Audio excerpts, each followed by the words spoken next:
I was like, And go. hey, go, guys, stop acting Wait, weird, are guys. we We're are live. we Are live? we live? Are we Hold on, live? wait. Wait, we're live. Oh shit. Wait. Oh Oh, shit. I mean, Testing, testing, God damn it. and scene. And scene. Sure, that was total acting. I mean, to be fair. To be fair. To Alright, be fair. so, welcome to episode 13. Episode 13 of the Rectification. I can't believe we're actually at episode 13 already, Heck. which is funny to me. So much has happened. Crazy. So much more to come. So, as you can see tonight, we have 3 of the 5 lovely players, which is fine. We're still going to have plenty of fun. Still going to be very interesting to see how tonight's game goes. We're just going to have the other 2 go off on their little quest of their own. Their little side quest along with these 3. I don't think we have any other announcements at the moment. Not that I can think of. Getting old on Monday. Yeah, That's my It is your announcement. birthday. I wasn't gonna ask you, but yeah, it is. I'm Bella's getting birthday. old on Monday. That's my You're announcement. not old. You're just beautiful. I'm getting wiser, hopefully, maybe? Maybe? What, do I get an ability score increase? I want to say yes. Like I want to say yes. I'm pretty. As your DM, I'm gonna say yes. Yeah. Okay. I'm vetoing whatever anybody else says. Yes. Oh my god. Oh dear. So, starting us off, we will start off with you all having gone to your separate rooms for the evening after the encounters we had with the lovely crime boss and lady Leah Bonnet, and you all escaping from, not really escaped, some of you escaped, alright, but those 2 are not here.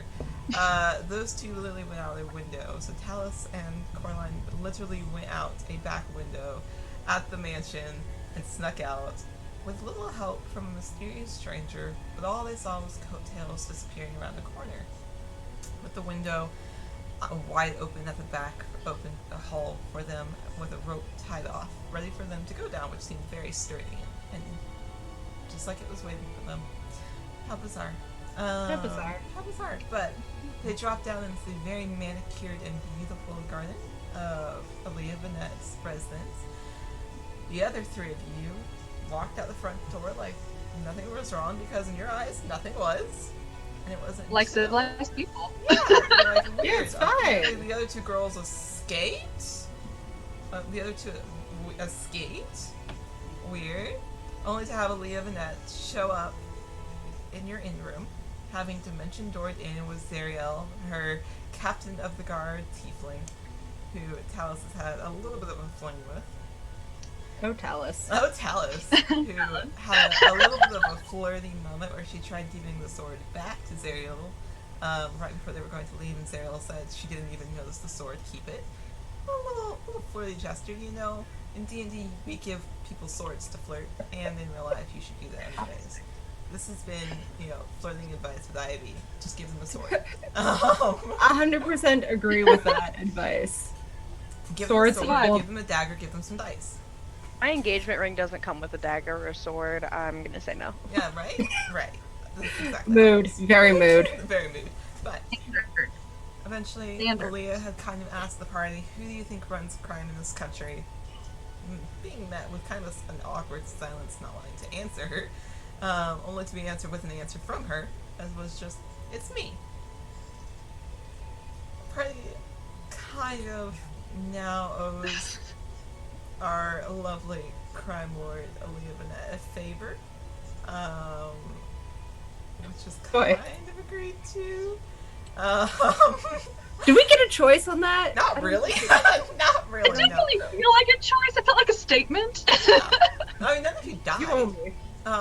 So I mean, at least There's there was that. None of you died, but did you die? None of you died. And eventually, after a little bit of discussion and telling you what the scroll that had been taken from the Vanette resonance was, which was a scroll of the comet, which you realized could do a lot of damage. It was basically a mini nuke. Now in the clutches of an unknown being or unknown group or unknown somebody. Somebody has it. Somewhere, somebody has it. That's just kind of missing in the background now. Yeah, so you Yeah, have a just good choice terrifying. in that. And Raven went off to her room, kind of othering and mothering to herself, quote unquote, only to find a very pristine black raven feather on her pillow. The rest of the party also kind of went to their respective rooms.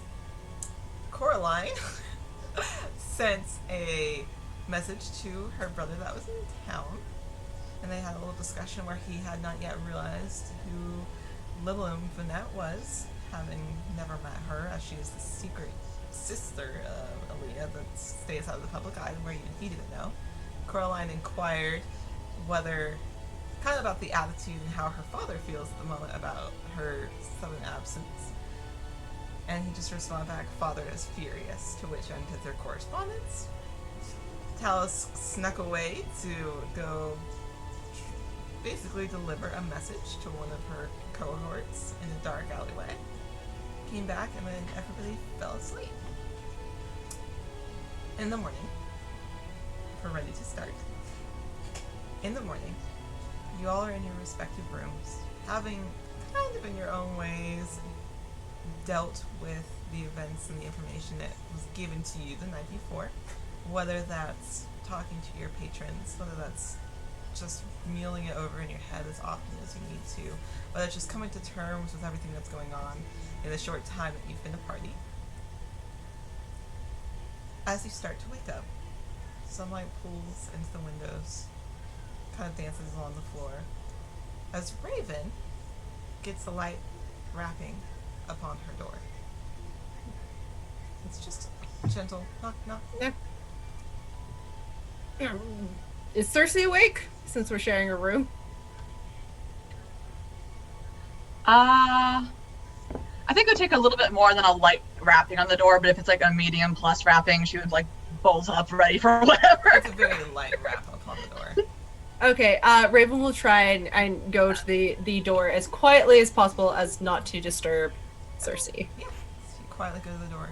As you're kind of getting up to approach, you hear another slight rap upon it. Almost a little hesitant of a knock, like they're hopeful they have the right room. You open the door, and there stands a messenger. Someone that you're familiar with seeing coming back and forth. They're just a small, red-headed elf. Freckles lining their cheeks. It's very early in the morning. So I'm sorry to disturb you, but are you Miss? And she will pull a letter out of her bag. You recognize the handwriting on the front almost instantly. Are you Miss Raven? Yes. That is I. Leather for you. Thank you kindly, and sorry. Hold on. She like quickly goes back, grabs her coin purse, pulls out a piece of copper, and like goes back and hands it to the messenger. Thank you. Oh, you're welcome. Good morning. And we'll run off. Like they have more leathers to deliver. As they're walking down the hall, they're looking in their bag, like how many more do I have to do this morning? And they take their leave. In your hand, you hold a leather. Something you're well familiar with. The handwriting is very distinctive. It's graceful and beautiful. It's almost too perfect. Like somebody has painstakingly taken the time to write it out, but you know that's not the case. This is probably very quickly written. Oh, yep. Your name's scrawled across the top of it. Oh, Mumsy dearest. Okay, she'll stand in the hallway doing this just in case, like, she doesn't want to wake Cersei. Right. A little ruffle of the papers and pages that you unfurl it and open it. Right. Okay. So, inside. Starts off with, "My dearest Raven, I hope your travels fare you well, that you're enjoying all of the different stories you've been told, and have cherished every moment of it like I've taught you. I know you're currently staying in Elmside. There's a couple of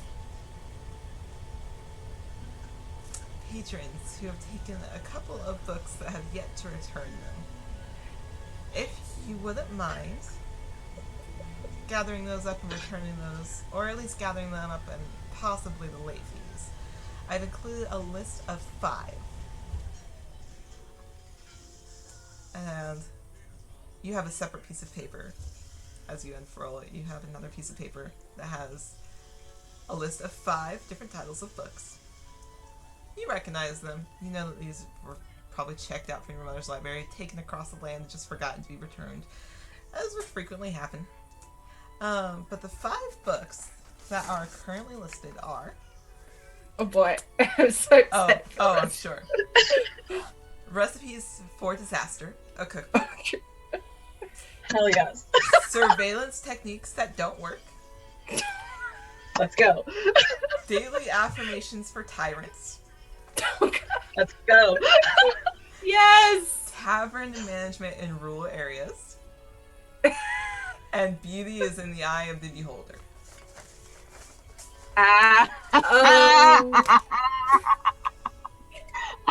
Ivy, you... I hate it here. I think I'm gonna go. Bye, guys. You don't get Bye. a choice. If you wouldn't Raven mind- is just smile and go, yep, that... If you Damn it, wouldn't someone mind- really took recipes for disaster for a spin! Yeah, if you wouldn't mind collecting those 5, and when I see you next, returning them to the library. I love you very much. I'll see you soon. And she just signs it her mother, because she obviously knows who, she knows that you'll understand who this is. Raven just like really smiles to herself and goes, yep, that's mommy dearest. Shakes the paper out, reads it over, and gets like a slight chuckle and goes, well, guess I'm going on an adventure today. So, And we'll pop back in the room at this point and try to gently wake up Cersei. how do you gently wake up Cersei? She'll put the letter down on her bed and then go, Cersei! Cersei! Cersei!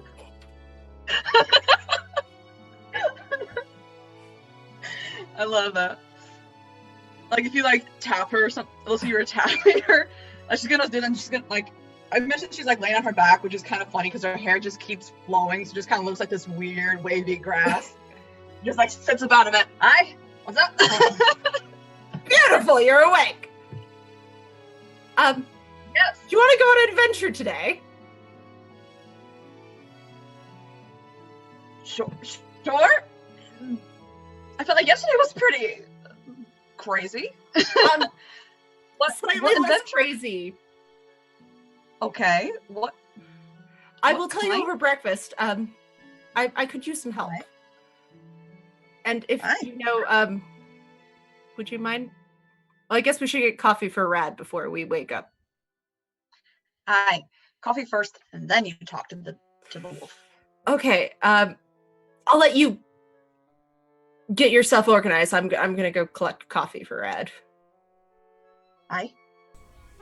Perfect. And at this point, Raven will go down. She'll still be in her nightwear. Go down, find coffee because she knows it's going to take a little time for Rad to get up and functional. So she's going to be coffee first, Rad, then get ready for the adventure. Probably a good idea. Okay, Yeah. yeah.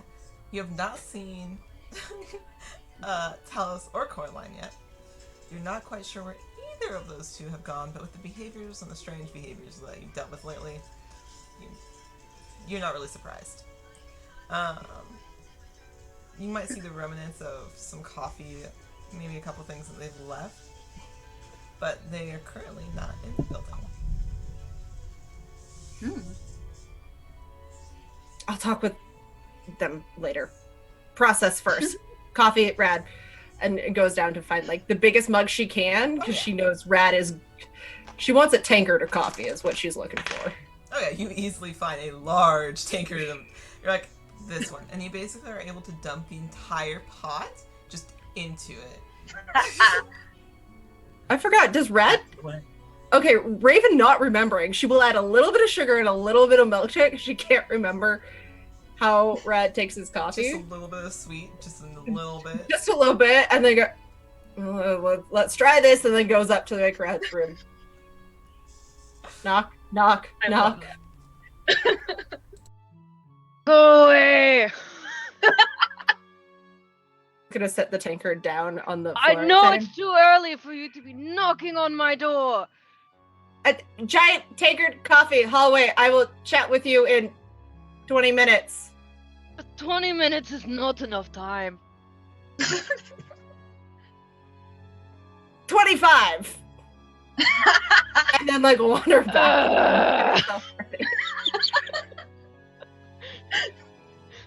Raven the Taskmaster. Gotta wake up. 25. Hey, she knows. Give Rad a little bit of incentive. We're gonna try and get him going this morning. Bacon. Bacon or meat. But you got some warm coffee, which is currently outside your door. Coffee is step one. He'll do his usual, begrudgingly take the covers off, plop onto the floor, crawl his way to the door, open it, take his hand out, grab the tankard, close the door, and just sit on the floor and just... Oh, Rad, we love you. 20 minutes, and like there's definitely like at the like 10 or 15 minute mark, he's like drinking his coffee and he's like... She's got a little bit of milk, a little bit of sugar in it, just a little sweet. After some time passes, approximately 25 minutes, you're able to finish off your coffee. He'll get up and like put his gear back on and everything. He, after the night's events at the masquerade, he like nicely folded up his corset vest and the like tunic, everything, the kilt, and he sort of has it in like this little parcel, but he like doesn't know what to do with it. So he like, in getting ready, he's sort of his thinking like, do I leave this here? Do I take it with me? Like, I don't really have room. I'll just leave it. Keep if you want them. Because he doesn't know what to do with it. He's like, when am I ever gonna wear this again? I'll just leave it here for now. We'll make his way downstairs to meet with the rest of them, and on sight, on seeing the two, do you have more coffee? Raven would just hold up the second pot that she's like commandeered and been like, pot? Yes. Thank you. Just dumps the next one in and goes, I forgot. Cream, sugar. He just puts a shit ton in it. It's like, yes. Yeah, before then. Okay. Thank you. So this was obviously not planned last night. Why are we up so early after a party? I'm very sorry, and sorry, Cersei, for not filling you in sooner, but and the other two look like they've already left, and I don't know where they've gone this morning, but I got a letter from my mother. Mother? And yeah, she is a librarian over in Ekin. Oh. And she's asking a favor of me since, again, I've been writing to her as we've been traveling around, and it sounds like a few of her patrons haven't returned their books. So she's asking me if I can go and collect them for her and potentially the late fees. But the books are the important part. So we're collecting overdue library books. Yes. So we're Probably not the weirdest thing book collectors any of us now. have been asked to do. book collectors now. Not the strangest thing I've ever been asked to do, but alright. Well, I've done it wherever as I traveled around looking for my father. I've done favors for my mother and collected all over, so this is a pretty standard request from her. And her patrons seem to travel far and wide. Let's be really honest. Like, we've all probably walked away. Okay, maybe not you, Rad. You seem like an upstanding citizen, but well, Cersei, you probably don't remember if you have. Oh, that was low. That was low. If I ever did hear something, wow. Raven looks I mean, like you're slightly not wrong. embarrassed, but she's also like being like, well, You're not wrong, but that was kind of low. You're not wrong. Why wouldn't it know? so Why wouldn't it so know? yeah, so if you wouldn't mind helping me, because they get some interesting situations depending on who you find. Sometimes it's easy, sometimes it's slightly complicated finding these books. Well, sure. Especially if the rest of the team is off who knows where. It's not like we're heading out of town or anything today. Yeah, And if we can be helping your mother, yeah, good use of the day.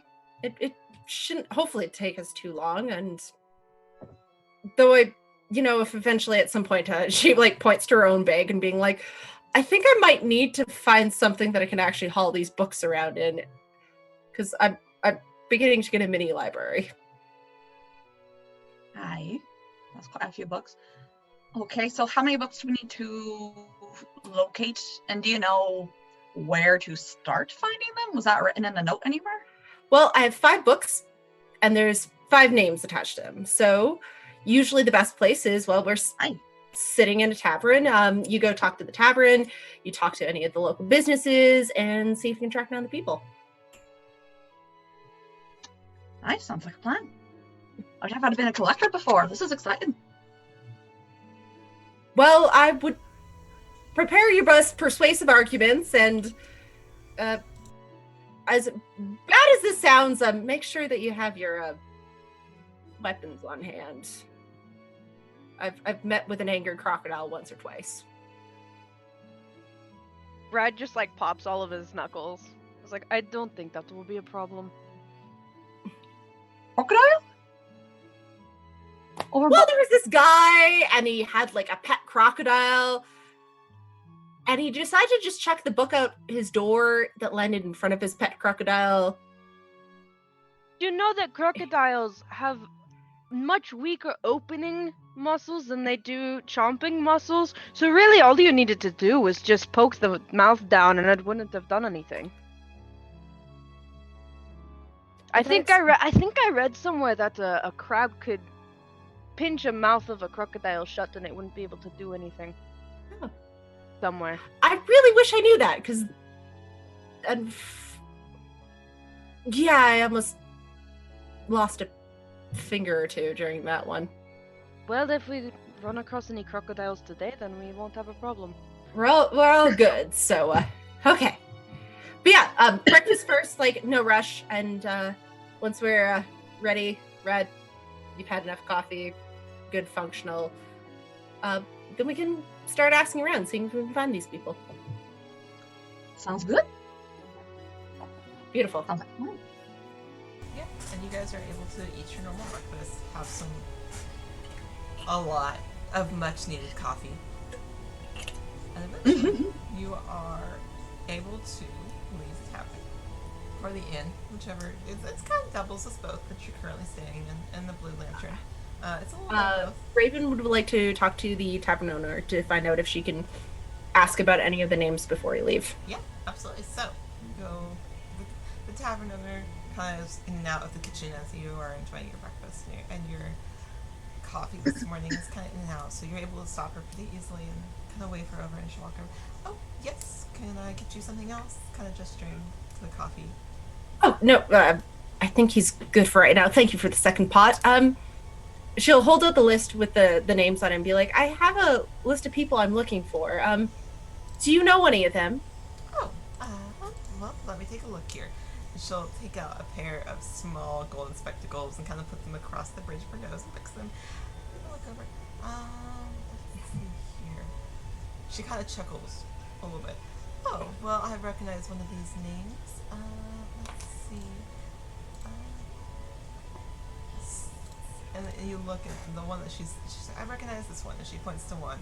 And it is the individual who has taken out the daily affirmations for tyrants. And she's like, oh, his name is Soren. He's kind of a grumpy old guy. He's nice enough when you get to know him, but a little grumpy. Just looks over the rest of the list. This name looks familiar. I think that she might be a shop owner. And you see the surveillance techniques that don't work was taken out by a Gloria. Oh, what shop might Gloria own? I think she owns one of the leatherworking shops down on one of the strips. I'll tell you what, let me draw you a little map. It has a couple of the shops on it, and I'll give me just a second, and she'll step away. Oh, thanks. And eventually, after a couple minutes, she'll come back over. Kind of hands you a small piece of paper where she's drawn a couple of lines and named a couple of streets. She's like, okay, you just go down this street, and go down the street, and there's a row of different small shops. There's a leather worker, a blacksmith, and just like a little knick-knack shop. I believe she's the leatherworking. Leatherworking. Perfect. Thank you so much. Yeah, absolutely. Have a good rest of your day. And she'll kind of step back away into the kitchen. Prepped and ready with her map, and target number 1 acquired. You're after Gloria, it is Right. then. Let's see if Gloria's at the leatherworking shop. Okay. Hi. Alright, so. Alright, so, as you step out, armed with your small map, step out, kind of look around. It's very early in the morning. The streets do not have many people walking them yet. And based on last night's party, you don't expect to see people out super early, as there was a lot of wine and a lot of different alcohols, some of which Ralford took part in, but not enough excess that some of the other guests did. Gotta be careful for mixing your alcohols, guys. Gotta be careful. Gotta watch for that. So some of them were not. But you are able to eventually make your way down the street and come to the street that is adjoined to it, which is a small blacksmith shop, not quite yet opened, a leatherworking shop, and just a little knick-knack shop. Kind of just in a small strip of stone buildings. They're still well taken care of. Everything in this town is very pristine, very well taken care of and looked after. You're able to easily find it. What tactic are you going in with while you go into this leatherworking shop? Raven turns to both Cersei and Rand and go, okay. We're going to try technique number 1. Asking nicely. Then she turns to Rand and looks at him. If tactic number 1 doesn't work, I'm bringing you in for intimidation. All Basically, right, look so as big as you can and That's as not angry a difficult. librarian as you can. All right. Beautiful. And that's basically most of the time. Most people nicely works. There's only a couple times that it hasn't. So we're playing good librarian, bad librarian. Got Yes. Exactly. Yes, and I'm hoping. Usually, Raven looks her up and down herself, her whole 5'2" of her, and goes, I'm hoping just Rad's presence just helps in general, as I'm not the most intimidating half elf there is. I'm sure it'll be fine. And considering she took out surveillance techniques that don't work, should be fine. Should be good. Okay. Alright, so. With that, Raven pulls herself up to all 5'2" of her height and goes, "We're going in." Okay, so. I- You push open the door, Jingles. As soon as you enter this leatherworking shop, you are surrounded by bags made of leathers and saddles and tack for horses. And as thank you, Nat, for letting me out. I'm a little quiet. Thank you, love. We love you, Nat, even if you're not here. Hear that? As you walk in, you are immediately met with the smell of just fresh leatherworking, of that fresh tan, of a nice hide. And it smells really good as you walk in. There's almost spices from oils that have been used to cure the leathers. It's lovely as you walk in. It's very well maintained. Behind the desk is a woman. Her back is to you. Her hair is blackened. She seems to be wearing a pair of thick leather gloves as she's taking some wrenches and adorning a saddle with some silver accents. This almost looks like a custom-made saddle, like the way that it's designed, looking around the rest of the shop. I'll be with you in just a moment, as you see her kind of struggle for a second, and then see her, like, finally clasp with that wrench entirely. She just, finally. She'll put the wrench down and turn around, and it is a very grayish-blue tiefling as she turns around. She's not much taller than you, Raven, as she sits about 5'3", 5'2". She's not very tall, but you can kind of see just by the way that she's built, with the muscles in her arms, that this is something that she does most likely by herself as a main source of income. Yes, can I do anything to help you all? Looking for a bag, a saddle, some tack? What can I do for you? Actually, I'm looking for a person, and I'm wondering if you might help me. I'm looking for Gloria. Oh, that'd be me. What can I do for you? My name's Raven, and I'm coming on behalf of the Ekin Library. You took out a book a while ago, Surveillance Techniques. And she gets a look of realization. She's like, oh my goodness, did I never return that? No, it seems to be still under your name. Do you perhaps have the copy? Sure. I have not been at Ekin for months. Hold on, let me check the back. Hold on. And she'll kind of remove the gloves and lay them on the counter and run to the back room where you can just hear things being shifted through and drawers being opened and shut. And she's like, she calls out, just a moment, I'll be there. Like, I know I still have it. Give me just like maybe no 10 rush. minutes. As like the back room noises just continue on. Raven just turns to Rad and like Cersei and does like the double thumbs up, like, yeah, this is going well. Well, in that case, I'm gonna start looking at her wares. Yeah. Are you looking for anything in particular? Just like if she has any like leather, like, what would you call that? I've got these things around his waist that are like tassels and things, but I know his stuff is getting worn, so I'm almost tempted to ask if she can repair when she gets back. Yeah. Okay. So you kind of want some repair on some wear and tear. Belt, yeah, thank you. Belt? Yep. I was like, I think I think you mean belts. Well, it's not like a legit belt, but like it. You know like, that strap of leather that you wear around your waist, a belt. You know that strap of leather that you wear around your waist? It kind of has like the circular thing to it. You kind of buckle it up and hold your kilt up. And shit, yeah, the things on the kilt. Yeah. Yes. Yes. Yeah, she could easily repair that. That's fine. Is there anything else you'd like to look for? Raven, do you think they'll have anything to carry your miniature library? Oh. If they have something waterproof or something that keep the book safe.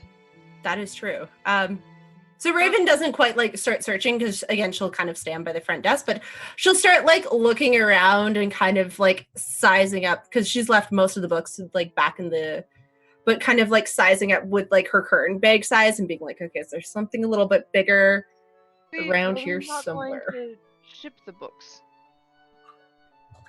back to your mother. Well, I also.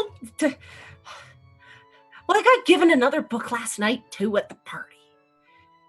And then I bought a few books. I have a few that I am... You have 5 now, right? In theory, if we were to get all of the books that your mother needs back... Yes. You could just have them parceled to her. And the ones that you want to keep, why not just get an actual book bag? Get a backpack. Or a bag of holding, that might be easier. Yeah. To put in perspective, Raven has 8 books. Yeah. Wait, I thought you only had 5. No, She she had has so many. because she also she has a lot. Character to carry. Invest the money for a book of holding, and then you can just fit. Book of holding. What is the weight limit for those? Like 500 pounds or something? It's something ridiculous, but you might as Raven well. kind of looks like sheepishly down and goes, yeah, they're also expensive. Where is that? Maybe I just need a they large can't box. They can't be that expensive. Raven, I highly doubt we're not going to be traveling far and wide. Like, we're going to be traveling. True, and I really getting a miniature library going is probably not the best. I always do this. You would want to invest in, because then you just reach in there and you just grab a book, and it's the one that you want. Yes, last couple times I've gone traveling and then gone home. I've always just kept dropping books off with my mother.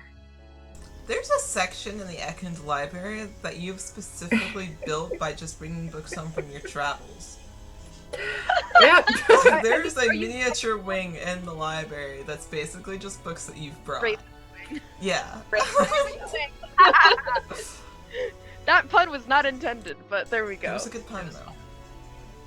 I mean, are you wanting to ship some of them back along with the ones that she needs and just say add it to this part of the library, or are you wanting to keep them on you? Well, I haven't finished reading. I say invest. It can't be that much money, can it? Well, we'll ask, and when Gloria comes back, we'll ask if she has one, and if not, where we might find one in town.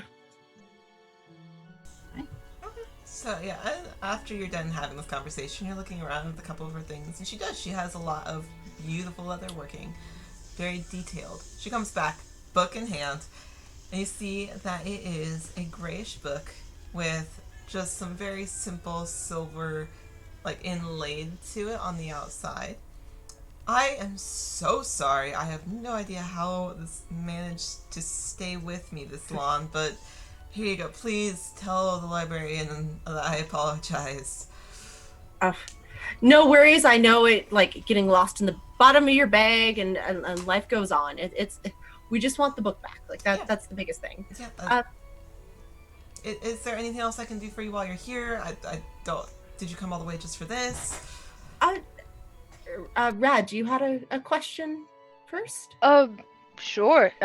Do you do repairs on yeah. different leather things? What are you needing? Well, and I'll look down at just all of my gear, because even though I've got metal armor, they're connected and tied down with leather straps, and my tunic as well. I just honestly, I don't remember the last time that I did any repair work on these, and I think they're starting to. And I'll lift up my left arm guard, and I'll just sort of shake it, and it just sort of goes because the leather's getting loose. Oh. And it's a little yeah, I think it's time for the repairs. It's past time for repairs. She'll kind of put out her hands. Yep, give. Alright, give me just a moment. And he'll look back, and his tail sort of starts to tuck and his ears go down. He's like, because it's basically like changing in front of someone. He's taking off all of his armor bits and everything and gives it back. So basically his thigh guards, arm guards, and then his shoulder piece and chest plate he just puts down. He's like, I just need the leather fixings on this fixed. And then he just sort of looks back. It's like, this feels very awkward. She takes them. Give me maybe half an hour and I'll have these back and ready for you. Kind of looking at one of the arm guards. Maybe a little longer. I'll try to do this as quickly as possible. We'll be around town, so I'll just come back later today. Okay. Yeah. If you come back later, I'll have them ready for you. Just come back and I'll make sure that they are in tip-top shape and ready for any sort of adventuring you get into. Perfect. Thank you very much. Of course. I do apologize again for the book. Was there anything else I could do for you besides this?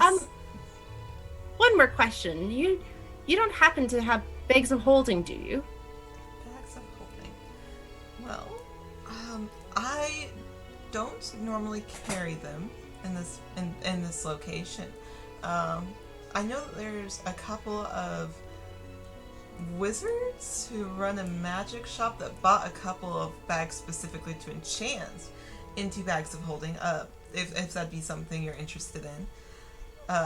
They were high quality bags. I just haven't done the enchanting and making of them myself. Voids are a little hard to stick into a bag for me. Totally understand. Though by chance, how much, like Raven looking at her own current bag and being like, oh, it's been kind of worn. It's been a while. What is a good, okay, a medium quality bag that you potentially have, and potentially something that has some nice straps that I can, more like a backpack, I guess. A backpack. Are you needing a backpack or a bag of holding? Remember, Ideally- the bag of holding won't carry any weight to it with how many books that you have. Yes, but it's also a lot easier to fight with a backpack on than it is a satchel bag, unless you're doing swinging around and smacking people in the face with it. No, you can get the pouch.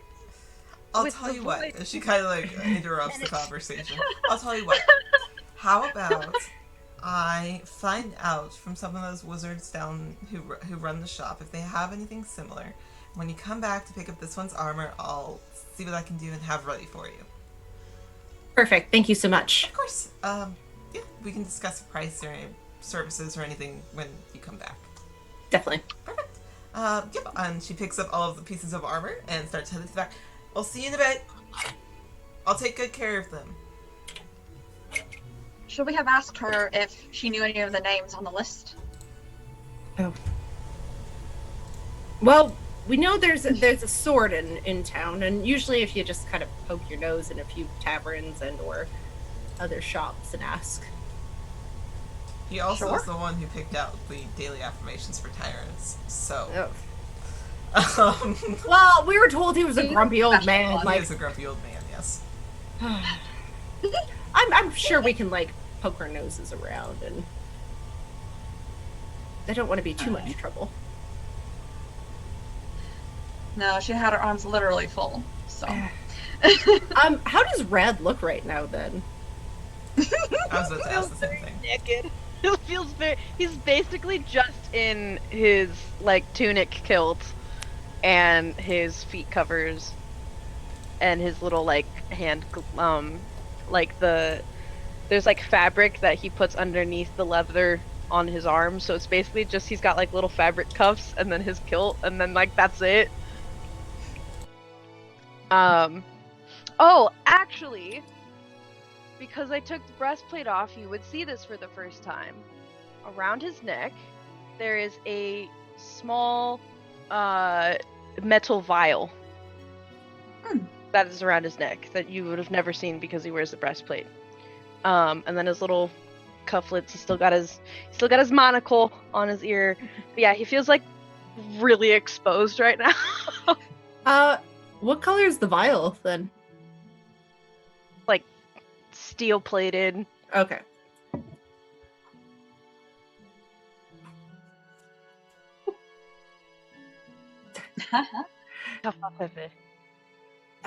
So, you have your coffee Jeep. I have It to works. have my coffee. You know, I just got it. Alright, so. Thank you to your boyfriend. Oh. You just woke up from a nap, too. Oh, so full Rad moment. Got it. Yeah, full rad moment. But it's me who gets Yes, the coffee. yes. Oh, thank you. Rad approved. So, Well, shall we poke our nose into another shop and see if we can track down another name? Aye. Well, And you guys know too, if we need to go shopping it's a great excuse to like, chat people. okay, confirm. So, where are we going next? Who are we looking for? Is Sordin the only other name that she was like? That was the only one that she recognized, but I can tell you the other names if you'd like to know who you're looking for. Yep. So, you have Fenric, you have Ellen, And you have Oliver. And you said there's a blacksmith close by to the leatherworking shop? Okay. Raven will, after popping out of the leatherworking, be like, well, blacksmiths know a lot of people, especially if any of them are Tyrants. weapons. Tyrants. Raven just kind of looks and thinks for a second and then goes, tyrants, blacksmith? And, you know, Sure. if anyone needs their weapons sharpened. Sure, why not? Okay, so you head to the blacksmith next door. As you head to the blacksmith next door, they seem to be newly opened, like they're just opened up for the day. You see weapons of every type, every color, hanging on the walls. It's a well put together shop. It doesn't seem like it's been here very long. Like this seems like a newly opened business in this particular area. Behind, yes. yeah, behind the counter is a dark-skinned man. See a purple tint to his skin, as you can assume this is a drow. And he kind of looks up. Oh, yes. What can I do for you? Hey, I have a bit of a strange request to ask from you, but I'm looking for a few people, and I'm new in town, and was wondering if you recognize any of these names. And she'll present the list, and she'd have crossed out Gloria's name off of it. Oh, he'll kind of take the list in his hands. Well, I do recognize this Oliver here. And I think I recognize Fenric. I think Fenric might be the one who lives on the outskirts of town. He runs a little farm out there. Oliver is on the other side of town. He runs a little flower shop. Of course, the one day that Coraline isn't here for the flower shop. Oh, well, thank you. That is greatly, and like, how far, like, at this point, like, Raven will ask for, like, directions of, like, okay, like, how far, and she also holds up, like, the little, like, weird little map that she was given for him to kind of, like, expand. Add on to, yes. Yeah. He'll kind of take a piece of charcoal, instead of, like, a pen or anything like that. He takes or quill and ink. He'll take a piece of charcoal and add on a little bit, and it's like, okay, so it's kind of a long walk. It's about 30-40 minutes, depending. On the other side, it's a nice walk, very pleasant, especially this time of day when it's not too hot yet. But he lives over on that side. And, Perfect. Yeah, as he kind of expands, you can see it kind of winds and then straightens. It's not a very hard path to follow. It's just long. Okay, and the other ones on, you're saying the other side of town, and The other side of town, that's one's easy to find. You just follow the road straight out of town, and eventually you'll come to a little farm. I say little, but he has a lot of trees, so look for kind of an orchard and a barn and like a little farmhouse out there. perfect. Thank you, Kylie. I'm sorry, I'm so rude. Your name? Oh, my name is Enix. It's nice to meet you all. Very nice to meet you. Thank you. Thank you. And one more question, if I could perhaps trouble you. How much for a blade sharpening for a rapier? Oh, are you just needing the blade sharpened? Yes, she'll basically unsheath her rapier and like hand it basically over to him and be like, it's been a little bit, and as good as I am, I'm not as skilled as a bladesmith. Yeah, I'll take it. Been a I kind of take it by the hilt, look it over, kind of gently run a hand over it like he's surveying the blade. Looks impressed, actually. Like, this isn't a bad job. This isn't a bad blade either. It needs a little bit of sharpening, but not much. So we'll call it 5 copper and call it good. It's a quick thing for me to do. Oh, she pulls up 5 copper, pops it right down, and goes, that'd be great. Give me a couple of minutes and I'll have it ready for you. And he'll step off to one side where you can see a sharpening stone, and he immediately gets to work. Are you doing anything else for any of you while you're standing at this blacksmithing shop? I guess this would be the first time that you've probably any of you've actually seen like Raven's like weapon not in combat. It is a rapier, but you would notice that in the hilt and in like the handguard and everything, it's actually feathers. Like it's integrated. Like That's it dope. looks like. So it looks like Bonding. it's. We're here for the aesthetic. We are here for the aesthetics. So, Yes. as he sharpens his blade, after literally a few moments, he comes back and kind of turns the hilt towards you to take it. There you are, nice and sharp. Should be ready for any type of issue you run into. Thank you so much. Greatly appreciated. And thank you for pointing us in the right direction. And again, new in town and Anytime. It's not too bad of a town once you get to know the little paths everywhere. definitely. But have a wonderful rest of your day. If there's anything else I can do for you while you're in town, just come on by. Thank you. Thank you.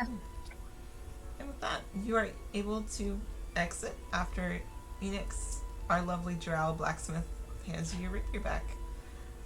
Where would you like to go next? Should we head to the farm, since it's an easy straight shot from here, it sounds? Yeah, the farm was the closer to the two.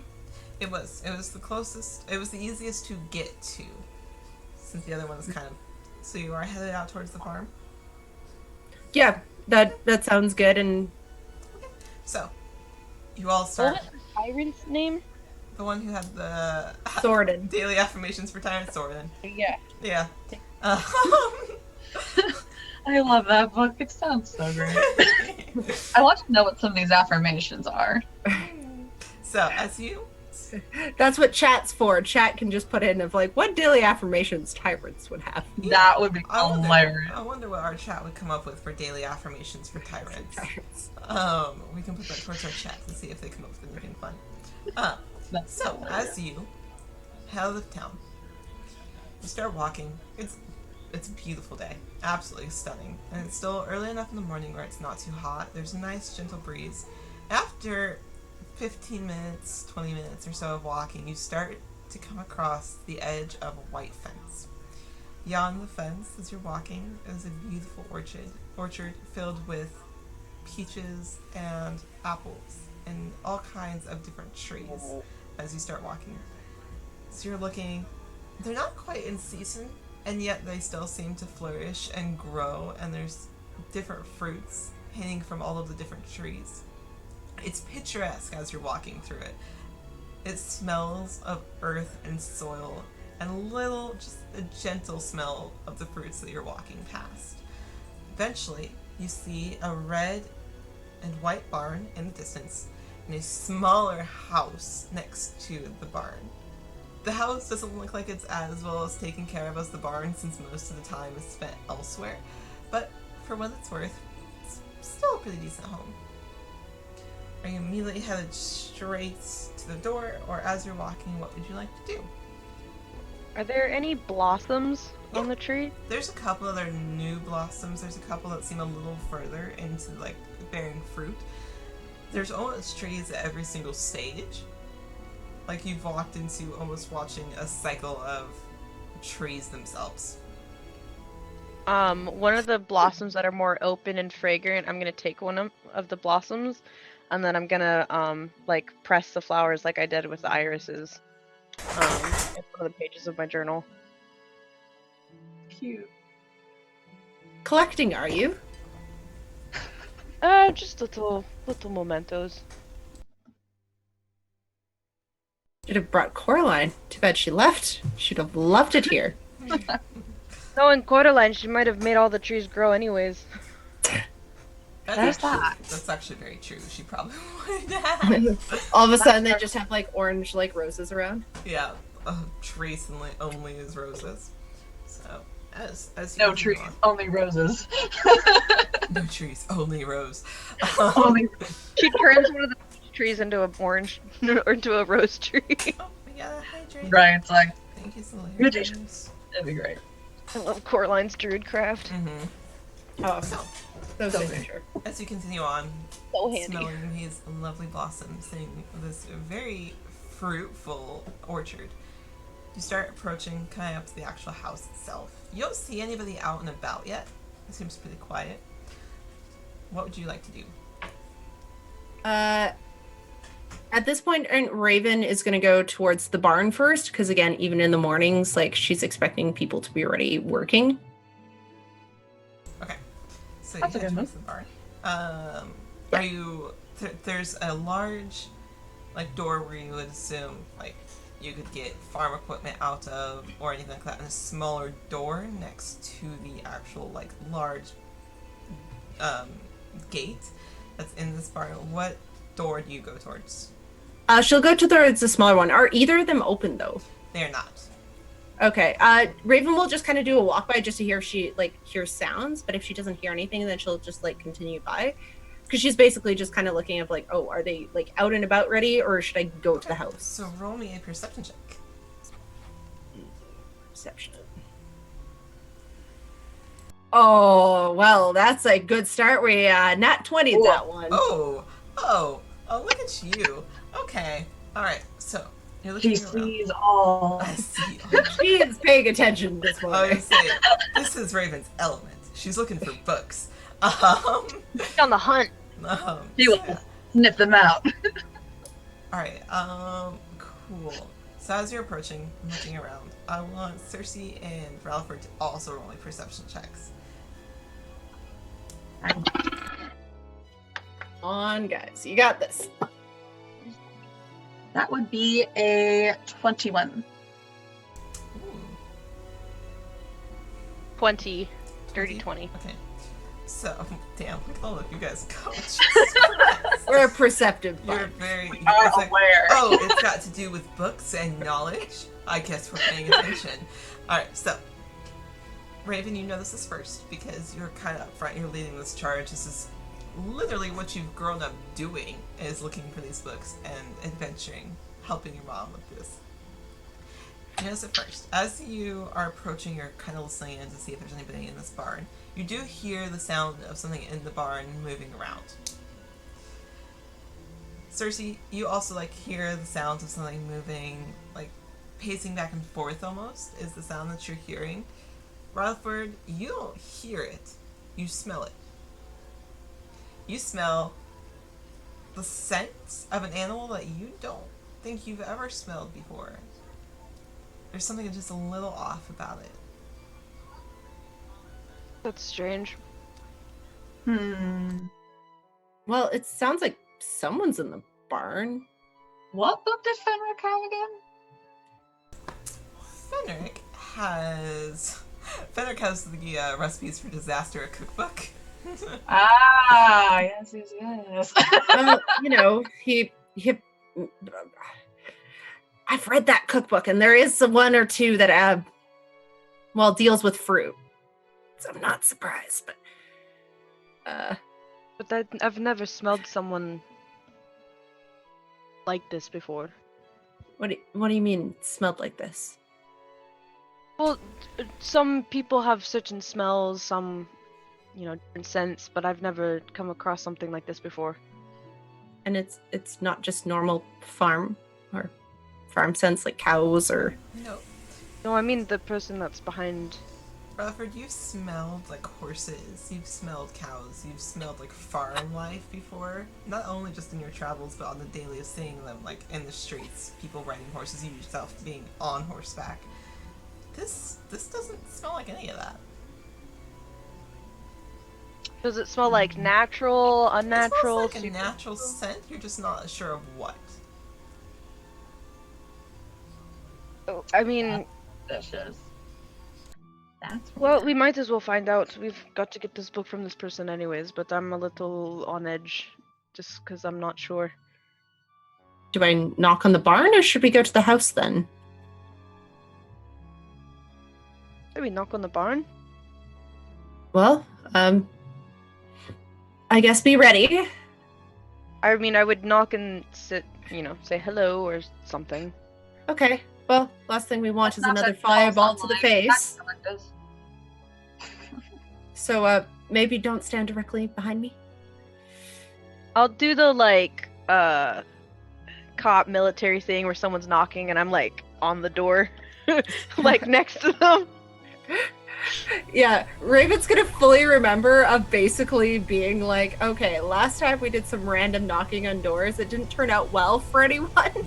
No, no. If That. we remember correctly, if we knocked, it said no, and the closing of the door was met with a foot in between the door and the frame. So Well, okay, so are you knocking on the door? Okay, she'll wait until like Rad and Cersei are kind of in like their positions, I guess, and then go like kind of give them the nod and go, okay. Rap, rap, rap. Okay. Hello? Rap, rap. You knock on the door. The movement inside stops. It's quiet. You hear a low snarl.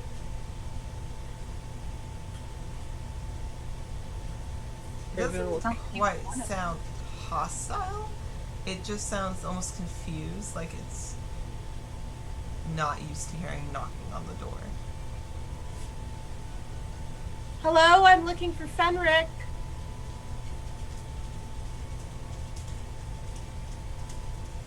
So, you're knocking on the door. Cersei and Ralphord are kind of like standing there waiting. Kind of waiting and waiting and waiting to see if something happens. The door doesn't open. Rutherford, roll me a perception check with advantage.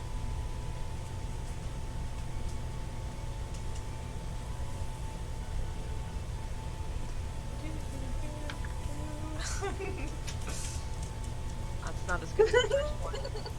17. 17? Okay, yeah, that's... I rolled a 2 on the other one. Oh yeah, you're fine. Okay.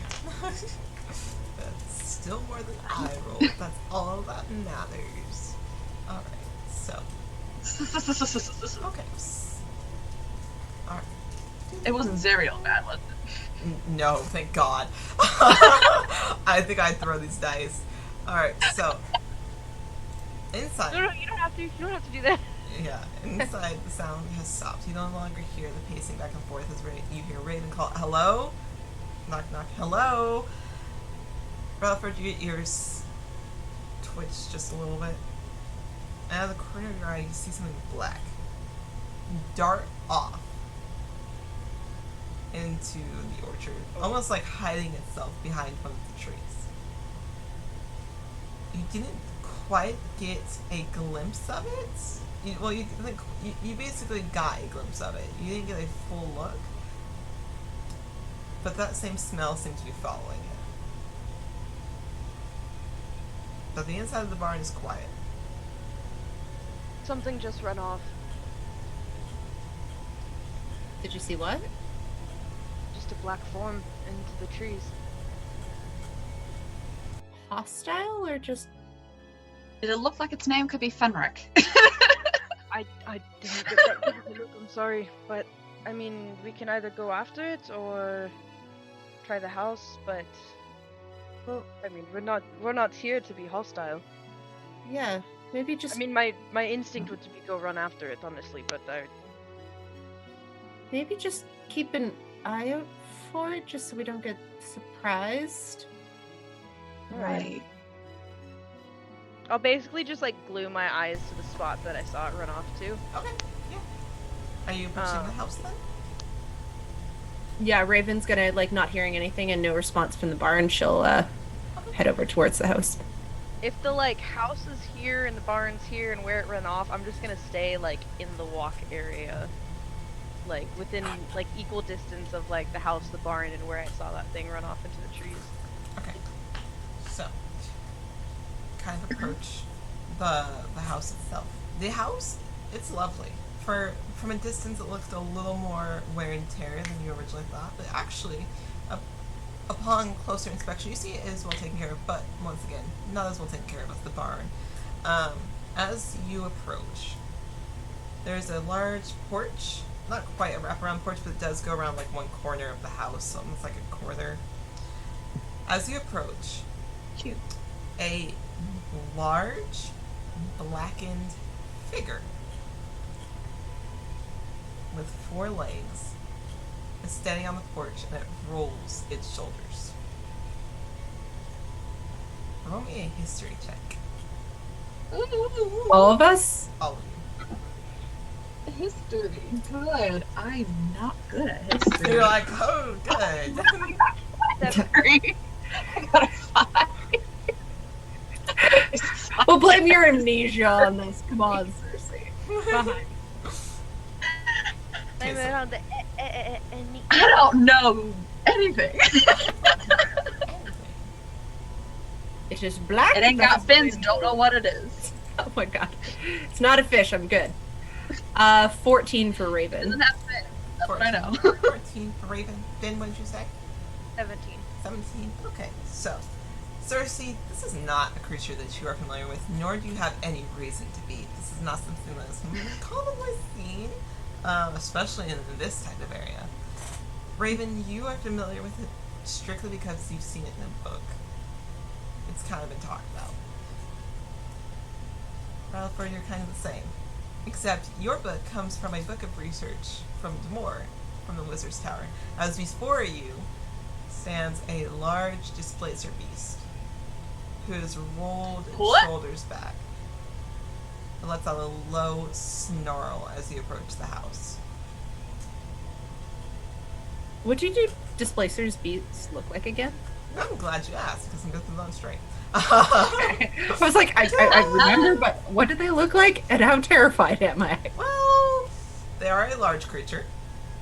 I put them on Kind of straight. scary. They basically look like a large jaguar or panther with tentacles that come out from their shoulder blades and come up. With a long black tail. Okay, okay, I want one. oh dear. Snarl. Do I get the like insight, intention feeling that this is a hostile creature? So you, kind of understanding, even though it's a feline, you kind of understand that you've walked into its territory. This is its space that you are encroaching upon. It doesn't necessarily seem hostile at the moment, but it is its space. Do a thing if it doesn't work. Okay. What would you like to do? I'm going to like pull everyone back just a little bit, and I'm going to take one step forward, and I'm actually going to kneel and sort of like bow in my respect. Like, we're just here for a book. For a book. We mean no harm. We mean no disrespect. We are just here to collect a book. And then I'm going to like sort of look up and see if that did anything. It's kind of standing there, and it just seems a little confused. It doesn't quite seem to understand what you're doing because you don't speak the same language. It would be like it's like when a dog and a cat communicate. Like they can kind of get the gist of it, but they don't quite understand the whole of it. Do displacer beasts speak deep speech? Displacer beasts? Let's see. I don't know if this no. Would Raven know, like, what kind of plane? Like, if the displacer beast came for, like, the Fae plane, or, like... They are... you know what? Hold on. Oh my god! Oh no! I gave Oh dear. I gave my fucking armor away. Why? Oh god, yeah, you do! You have to! What? Fuck! I do have unarmed defense, technically, What's but the fuck. matter? It's fine. It's fine. Fine, let's just try and not fight the thing. It might be okay. It's I fine. don't want to fight the thing. It's fine. So Raven, in your knowledge of having read a couple of books and everything, they're from this plane. Okay. Raven is then, I guess, going to follow Rad's lead and basically, but move, like, so her cloak is definitely, so, like, her rapier is, like, ready to go, but move, like, just her hand so her rapier is out, but her cloak's tucked away, and keep her other hand kind of I dropped a die. ready to grab if need be, but she's going to do a quick scan to see if anyone's come out or looking through the windows from the... I dropped some dice. Hold on. Oh, as long as it's not a D4. Gotta keep watch out for those D4s, they'll get you. I dropped the d20. And it rolled a 7, so it's fine. Phew. I didn't waste a natural 20 or anything. Okay, so, yeah, you kind of kneel down. It's still a little confused and cocks its head to one side. You don't see anybody in the windows or anything. Cersei, what are you doing while these two are attempting to kind of make themselves look less intimidating? You're kind of looking around trying to see if she sees, like, a Fenric anywhere, like... A Fenric? Does this belong to a Fenric? Come Where get is your cat! Yeah. Someone's got a large house cat? You look around, you don't see a Fenric. However, you do see that large other black creature trotting up, which is another displacer beast. Two? They got friends! Great. Great. We gotta hydrate. Thank you, Thomas. Bye.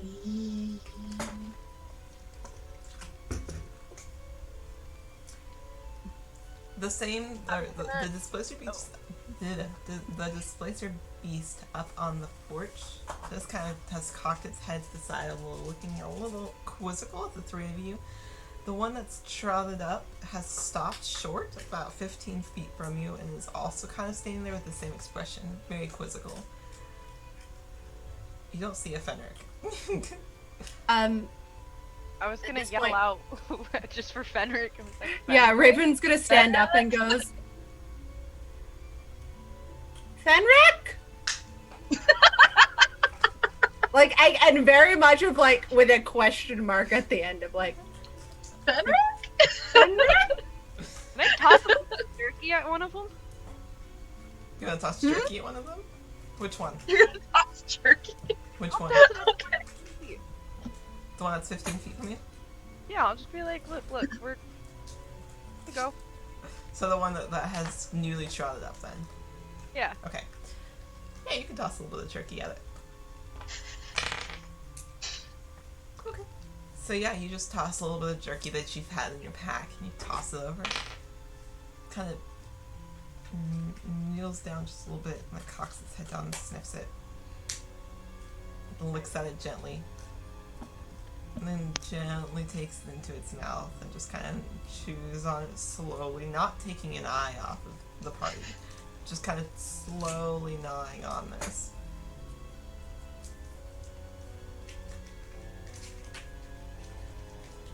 But there's two of them. They're just kind of eyeing you. Hold on. I'm not a druid, that's right. Does anyone have thaumaturgy? Now we are looking for the spells. No.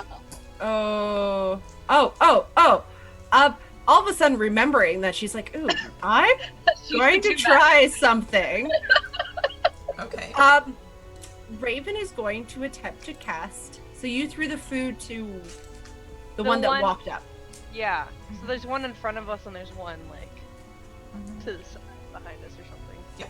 Raven is going to cast Speak with Animals Ah. with the one The whole on time! the porch. The one on the porch? Oh. One on the porch. Okay. You can't speak with animals, the one on the porch. As you do so, you look at it, and you know you cast that spell. You know it worked. Oh, it's a beast. It's not really there. You know you cast it, but you can't find a creature in that space. It's an illusion? that's Raven gets a really quizzically weirded look on her face of going, illusion? And she will verbalize illusion and be like, Is it... Are either you familiar with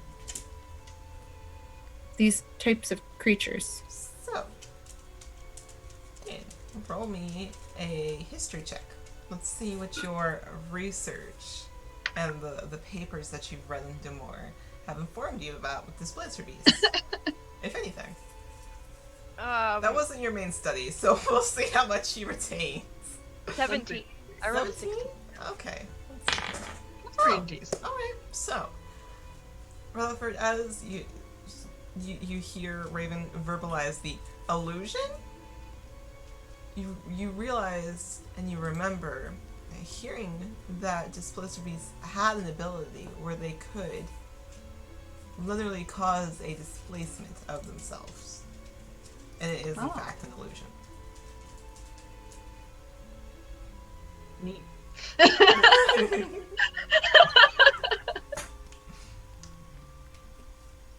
There might be just one. That one? I think the one that I fed might be the actual one, and that one is its displacement. I mean, displacement. Its nature, if I recall.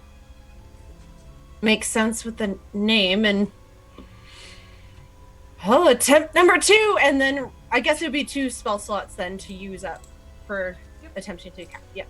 Okay, so Raven will attempt to speak with animals on the other one that was currently eating. Okay. Is it a save or do you just do it? It says you gain the ability to comprehend and verbally communicate with beasts for the duration. Okay, cool. The knowledge and the awareness of many beasts is limited by their intelligence. Oh, they're very smart. So you were fine. They're smart enough. They have intelligence enough to speak. So, what do you say? You know in your mind, you can feel that it's hit. This time it's connected. Raven looks at it and goes, "Oh, we come in peace. We are just here looking for Fenric." And it kind of, almost if it could furl its eyebrows, like you kind of see it get a little look as it sits back a little, as if it's not used to people speaking to it. Why? I've come to collect a book that he borrowed from a library. I bet it just looks confused as it tilts its head. A source of knowledge for humanoids. I've come to see if he still has one that he borrowed from my mother. Trespassers. Not a good word. Brian. Fenric? If Fenric isn't here right now, we will leave. We mean you no harm.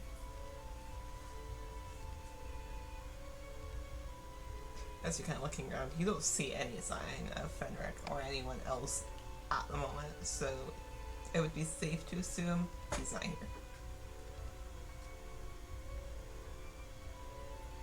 Do I get any feeling from, like, the Displacer about when I say we will leave if he's not here? He'll shift a little, almost out of the way, like he'll take a couple of steps to one side. Instead of barring your path to the orchard, kind of like he was ready to move, he'll shift to one side and let you pass. But he's not taking his eyes off of the party. Keeping an eye on the beast, Raven will say to both Red, the beast would like us to leave as it thinks we're trespassing. Fair enough. It might be safe to say come back later or see if Fenric's actually in town.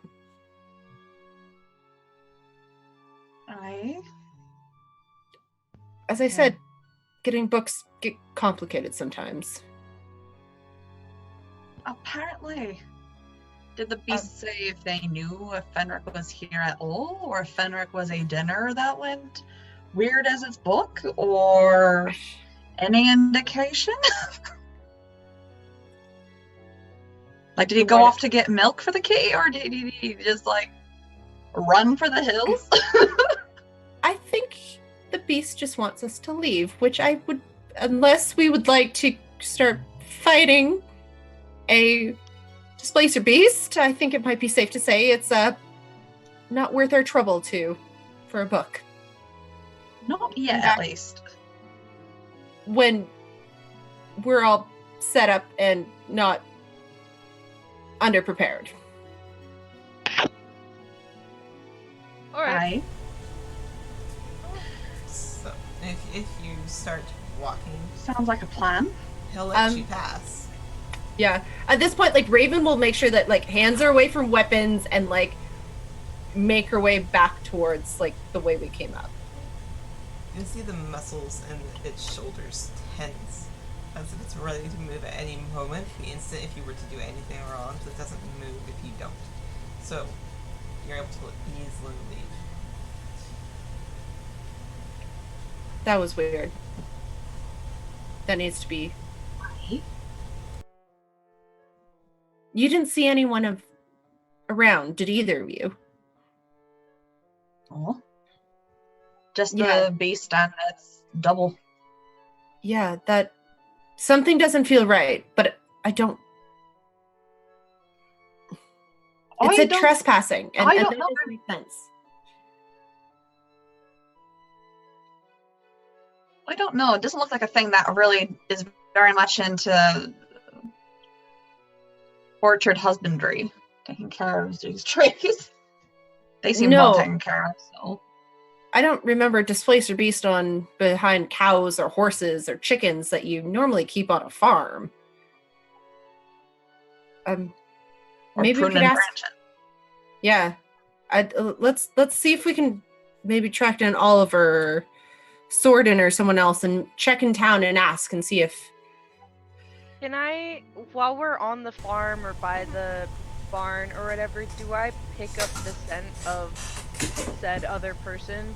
Yeah. At all? Yeah, you can smell, like, you definitely can smell, like, a normal scent of a humanoid, like somebody who would work the ground and everything else, but you don't smell it strongly at the moment. Like, it doesn't seem to be in this area at the moment. Can I, like, just that hint of it, can I try to, like, just memorize that? And then if we're in town, if it, like, get a whiff of it, I'll be like, you, that's the one. It still smells very strongly of soil.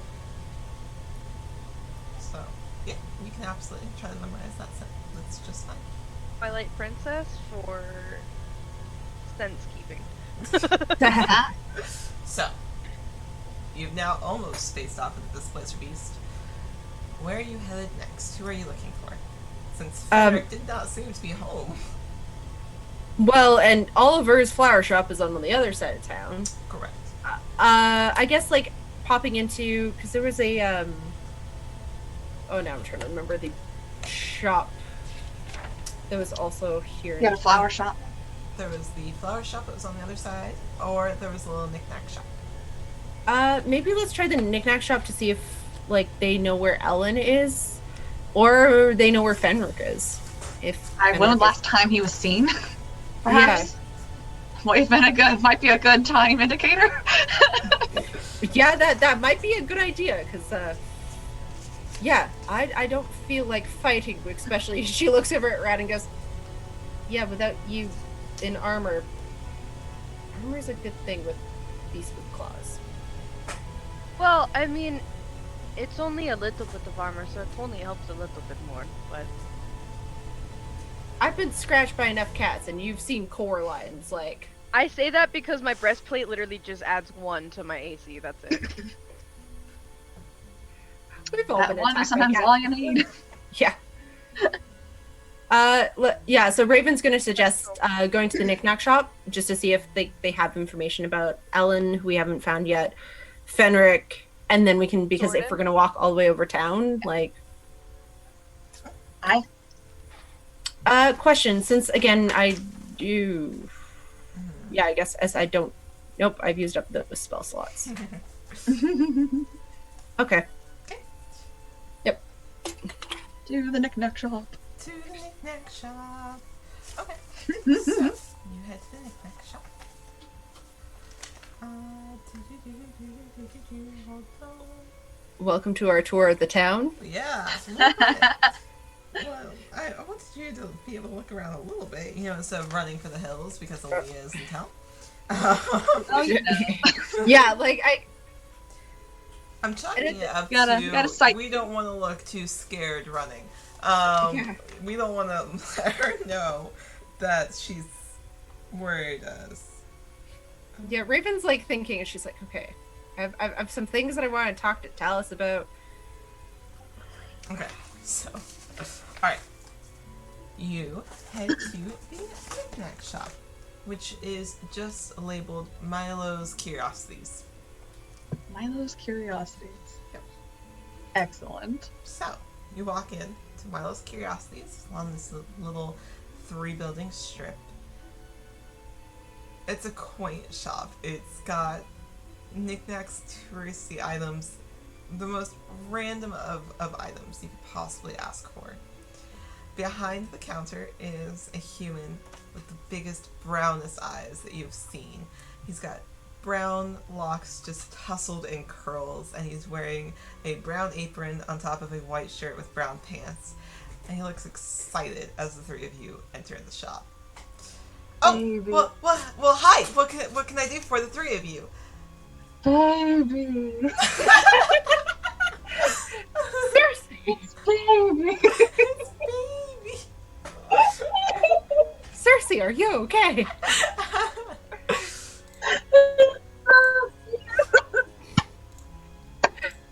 Raven looks quizzically at Cersei. Cersei's like, baby. That's pure Abby. Cersei's like normal. In the back of Cersei's head, oh, small baby. Small baby. Little guppy, so small. So precious. Small guppy. Oh my gosh, you would call him Guppy. Little guppy. Small guppy. Small guppy. Oh, well, good day. I Jump in. have a bit of a weird request. We're new in town, and I'm looking for a few people. She pulls out her piece of paper. I was wondering if you know any of these, and where we might find them. Let me take a look. And he'll kind of take the paper. Let's see. And he'll notice that you have Gloria crossed out because he was about to say like, oh, she's, oh, you got that one.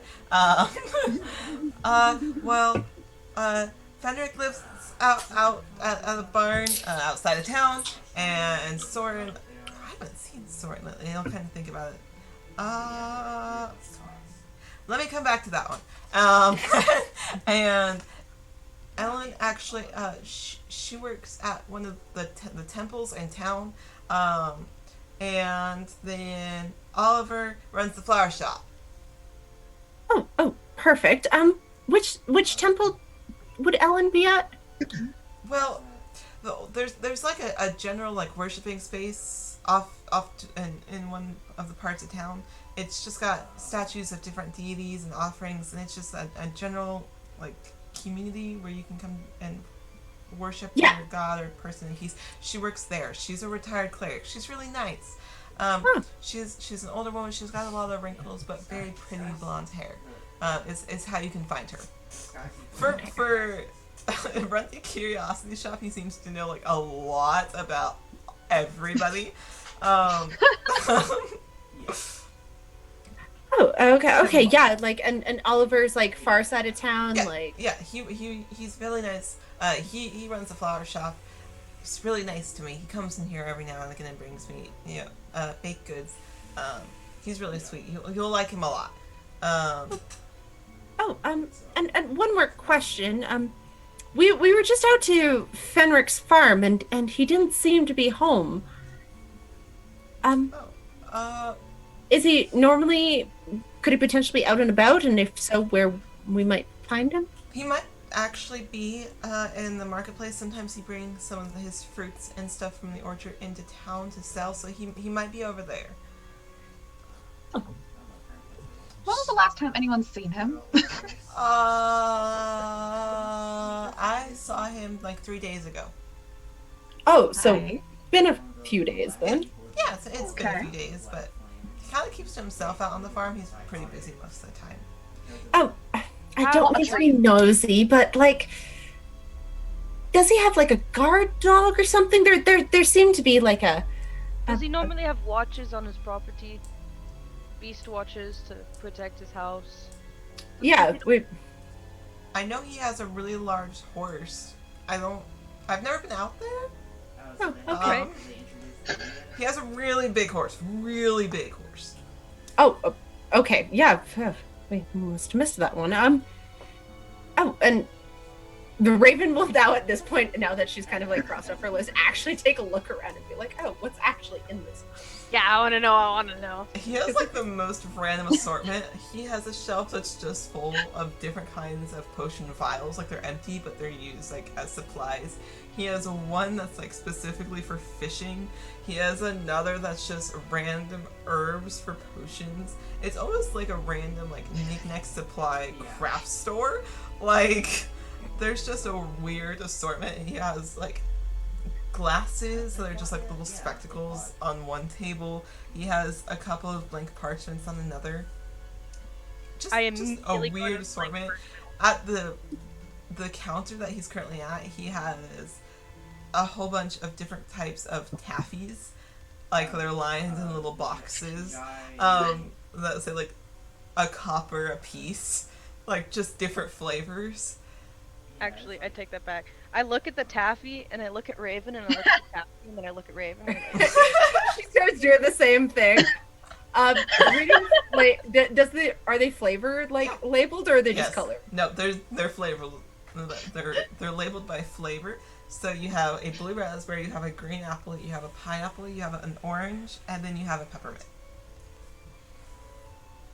One of each? just in case we like one. Cersei, you want in on this? And then I immediately go over to the parchment wall. Raven will. I'm assuming it's Milo we're talking to. Yes. Yes. She'll and she goes, I'm sorry. Like, is it? Are you Milo? Oh, yep. I'm Milo. My friend and I. Okay. We love our sweets. So, Cersei, do you want in on this? No, thank you. Two of each of the taffies. Oh, and he pulls out a brown paper bag from behind the counter and starts putting the taffies into them. As Falford goes over the parchment wall, there's just a various degree of like different types of parchments. Some are made for leather writing, some are made for maps, some are just like general for drawing. There's just a couple of different like styles and textures to them as you kind of look through and flip through the parchments themselves. Goes into his pouch and takes out his journal, and he sort of feels his paper on his journal, and then he goes and like feels almost like gently of course, every single kind of parchment to try and match the same texture. Oh, you find one that's very similar. You're able, as you're kind of flipping through and gently like testing each one, you're able to find one that's almost identical. And then he like looks at his journal, which mine's very small. His is like this big. Yeah, his is a much thicker book. His is much thicker. And then he like looks at it, kind of takes the paper, wiggles it a bit, sort of, and then just takes like a stack of it, and then puts it. He has finished putting the taffies in the bag, and kind of folds over the edge and puts a little sticker to hold it closed, which you see is also a pastel colored little taffy. Okay, okay, and then some paper. I think a silver should cover all of it actually. So 1 silver piece. Yep. Unless you want me to split the payment between the two of you, however you would like to. Oh, I've got it. I just put a silver down. Oh, and he slides it and puts it in the little register at the edge of the counter. Okay, and he'll kind of push over the taffies. Is there anything else I can do for you? Any other random little things that you need? Not off the top of my head. Okay. Well, if there's ever anything else I can do for you. Also, thinking about it, going back to Soren, the one on your list, that one. I think he normally is hanging around the market too. If he's not there, then he might be at I'm kind of thinks that he's like, where does he normally hang out? He's either at the market or he'll probably be down by one of the ponds, maybe fishing. Oh, okay. This might be rude of me, but we heard he was grumpy. Is that true? He's grumpy. Oh, okay. Does he like your taffies? He kind of shrugs. I don't think he's ever had one of my taffies. Does he like okay. sugar? Does he like sweets? Milo now looks like he's thinking very hard about what else he could find out about people, like if they like candy. He's thinking very hard. Raven just kind of nods and goes, "Okay, well, hopefully he likes sweets." Most people like sugar. Most people like sugar. You've been so helpful. Oh, you're welcome. Yeah, you have a good rest of your day. If you need anything else, come by. I'd be happy to get you more taffies. Thank you. You're such a dear. Thank you, Milo. Oh, I like your hair, and he'll kind of point to Cersei's. Some wave. Thank you. He'll kind of go back to doing whatever random things he was fixing behind the counter, as he seems to be having reorganized a couple of things. Raven's gonna wait until we're out of the store, and then once we're out and making sure no one's kind of in earshot, she'll just kind of do a glance and goes, "I don't think that the Displacer Beast was Fenric's." No, it doesn't sound like it. But should we head to the market and hope that he's there? And anyway, Soren might be there, so he might catch two birds, one stone. We're in the same area as the leather workshop, right? Yes.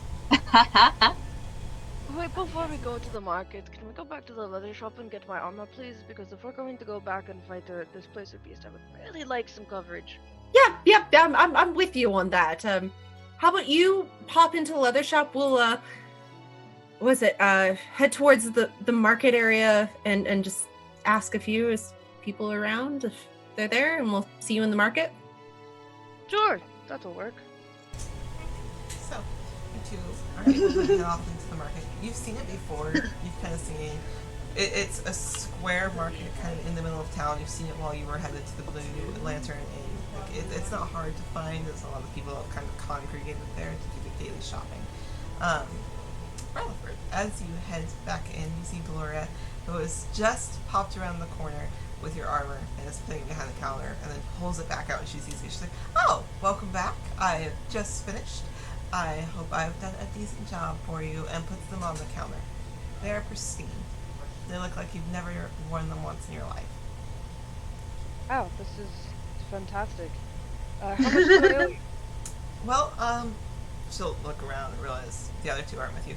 I know your friend was also looking for a bag. Was she still wanting that? Honestly, I didn't ask her. They went into the market. I can always hold it for her later, or you can talk to her about it and see if she want to come by and pick it up. And she'll put a smaller, not really smaller, she'll put a decently sized backpack made of leather, like a satchel, almost just turned into a more fitting backpack with two other straps over it. It has flowers and silver etchings on the shoulder straps. Is this kind of maybe what she was thinking? Do you think this is what she meant? Probably. Can I roll with Raven in mind, thinking if this is what she had in mind at all? You can try. I'll let Raven tell you how you do on the roll. Yep. That's cocked. I really need to get a new dice tray, the corner of it. Oh, yeah. Oh, yeah. Roll. Alright, that's a... it's a 13? Just a straight roll is a 13. You think you'll know Raven likes, silver would definitely be a color she likes. You're not 100% sure, because you definitely remember Coraline being more floral than Raven. Which redhead likes the flowers again? Which redhead? They both look the same. Except one's short and the other one's really tall. That is correct. The height difference. much to ask if you could add a couple like raven feathers onto it? I don't mind paying for the price, but if you like add a couple feathers to it, do you think that would be? Oh, easy fix. Hold on. And she'll pick up the bag and take it back to the back. And after a couple minutes, we'll come back out. It's very similar to what was originally there. However, instead of the flowers and the floral look, it's more of a swirling design, which has transformed little feathers into small details along it instead. Do you think that this is more like her style? Sure, I'll take it. Okay. If anything, we could put an enchantment in like the front pocket or something, and then that can be the void pocket. That wouldn't be a bad idea, actually. So, I'm going to be honest. Most of this bag I made out of scraps I already had laying around. I figured that would kind of lessen the price a little bit. So, in total, I think for your armor and this, it would be 150 gold. That sounds about right. And I'll take out 152 gold. Okay. She'll kind of take a quill from her black hair and quickly write you a receipt and hand it to you. There you are. I hope that's what you were looking for. I hope that's decent enough for her.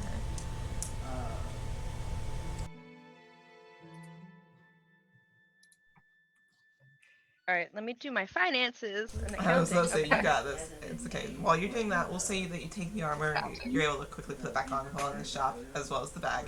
And we'll transition back to the market, where two of you are looking around, and you see a very large draft horse at one of the stalls. Giant horse. That could be Fenrix. Good place to start. Let's she's gonna make sure that she like gives it a wide berth around, because she's like, yeah, let's not approach right behind the horse. So you're able to easily approach this horse as you're able to walk like a kind of around it. You do see the owner of said horse, which is a small, blonde, blue-eyed halfling who's standing on a stool behind one of the marketplace with a large amount of different variations of apples and fruits. It's pretty obvious that this is Fenric. He has a large sun hat on his head, which is probably a normal sun hat, but it just looks very large on this halfling. In comparison. All about proportions. Raven will stride up to the stall and like, good day. I was wondering, are you Fenric? He'll kind of look. Yes, I'm Fenric. What can I do for you? Are you here to try a sample of the fruits, or purchase some, or what can I do for you? I'm actually here on a bit of a mission. My name's Raven, and I'm collecting books that were borrowed from the Ekans library, and I have your name on my list of one that hasn't been returned. Good quiz of Ekand. Oh, Ekand! I haven't been there for years. I still have a book from there? Recipes for Disaster. Oh! That was a horrible cookbook. I don't know why I decided I was going to try anything that was in that. I know, it's again, it looks better than it actually turns out. Yeah, I thought it was going to be like decent, but God, it was horrible. I think it's back at the farmhouse. I can retrieve it for you this evening if there's somewhere I can send a messenger to drop it off, or if you want to. Yeah, definitely. We're staying at the inn, so you can just if you can bring it by the inn, that'd be much appreciated. Have a messenger send it by. I'm so sorry. I didn't even realize I still had it. I know, it gets lost in the bottom of your bag. Like, it happens to the best of us. I moved. It might still even be in the moving box that I put in the attic. I'm not surprised. That book is definitely. I think that's where it is. Right. I am sorry. I'll get that to you. No worries. Though I do have a question. My friend and I, gesturing towards Cersei, we originally thought, we were told that your farm was outside town, so we wandered over there looking for you, and obviously you weren't home. But you don't happen to have a guard cat, do you? Oh, Fluffy? Fluffy? Yeah. The Displacer Beast? With that, he's like Displacer Beast. I have a small cat, little black thing, sits on the porch most of the time. Like, Oh house cat? my god! Oh my god! No, it doesn't! Can Oh, Displacer Lord. Beasts turn into small cats? Or make it think that he's a small cat. Would Raven, like, put any of this together in her brain? Oh yeah. Oh yeah. This thing is over here like, no, yeah, I'm totally just a barn cat. Don't mind me. Like, black cat, kind of territorial. Yeah, fluffy. Like the little. Had him for years. Yeah. Well. Years? Yeah. Very symbiotic relationship, huh? Well, he wasn't exactly happy we came stopping Did by. he visit you? I'm sorry. Sometimes he does that. He doesn't really like strangers. Well, I more. She motions towards her head and going, well, like, kind of. I'm a spellcaster, so I tried talking with him. Oh. Was he nice? Yeah, let's put it. He wasn't happy. We were there probably since you weren't home. Oh, that makes sense. So I think your house is in a really good state that no one's gonna break into it. Fluffy is a great guard cat. Yeah, he's a pretty decent cat. I mean, yeah, just kind of hangs out in the barn most of the time. Where did Sits on you the porch. find Fluffy? And he thinks about it. Well, he just kind of wandered into my barn a couple years ago as a kitten, and he just kind of stuck around, and I fed him, and so he stayed. Why? Are you just really interested in cats, or? I've always wanted my. Raven is full on lying through her teeth at this point. I've always wanted my own, but I've always traveled so much, and I again, he looks so adorable, and I do appreciate a good cat that, you know, guards his home from. Right, roll me a strangers. deception, please. Oh While God! she's being like, I've always wanted my own cat, Oh, yeah. I like, Oh, this Yes. is bad. Yes. I sneakily walk up behind them and just be like, she wanted a cat, but she's stuck with me. That sounds about right. I rolled a 6 on deception. You rolled a 6. Okay. But choke. Oh, it looks like kind of like very fake. She's like, he kind of. Oh, okay. Looks like you're. You know, all right.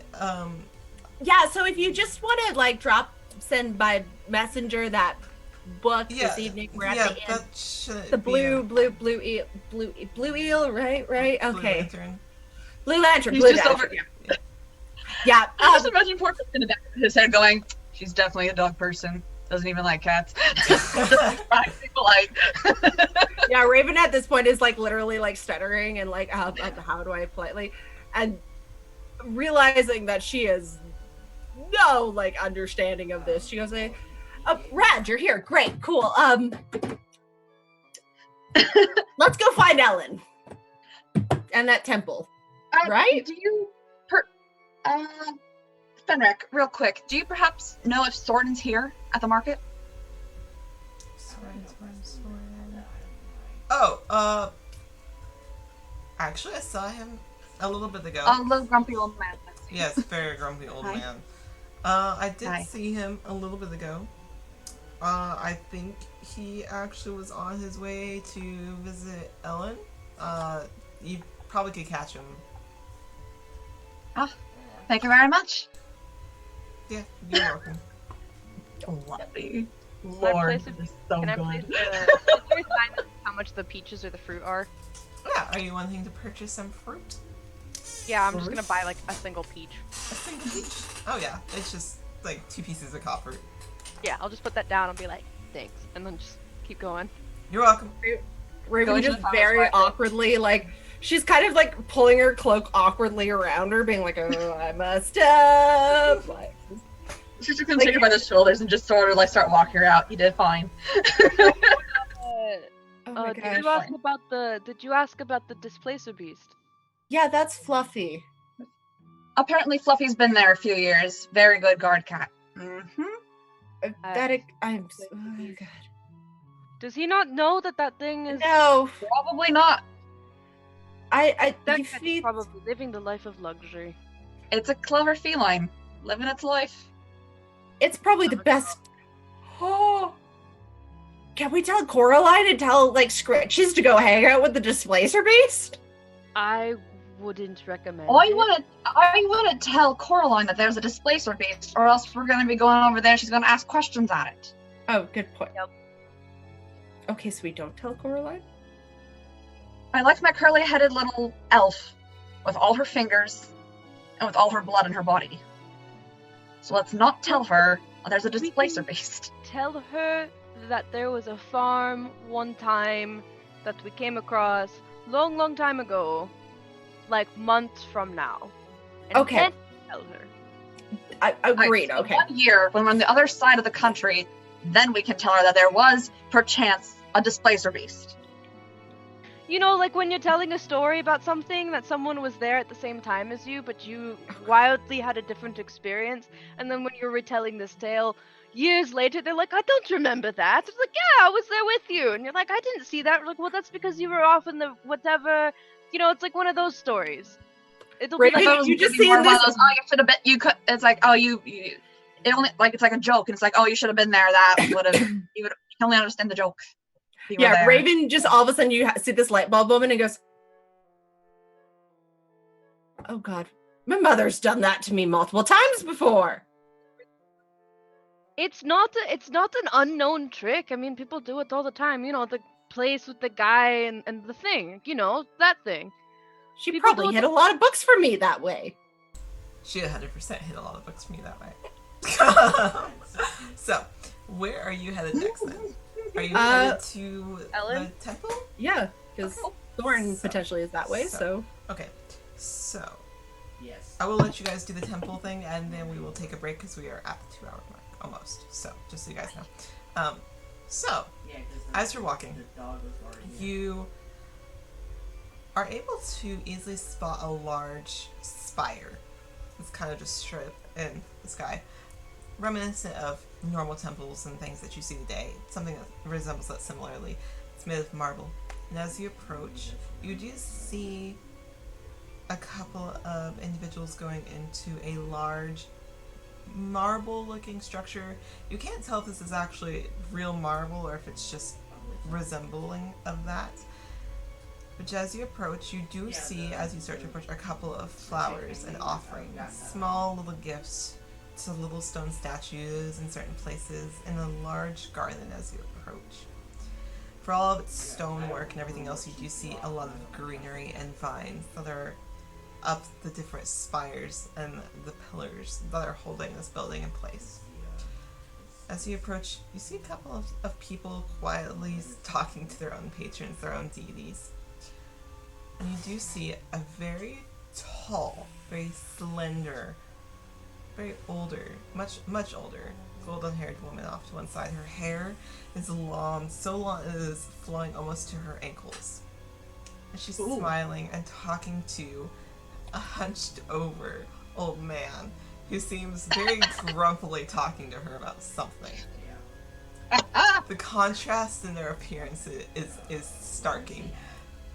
But eventually she just kind of pats him on the shoulder and you see him get a little less upset whatever he was complaining about. And you're able to easily approach. Good day. And she'll turn. Geo. Might I bother you, both of you, for a quick second? Oh, hello there. I'm Ellen. This is Soren. What can I do for you? Kind of looking at the weird trio that's now approaching. She is very familiar with the patrons who come and worship and people who just come as tourists.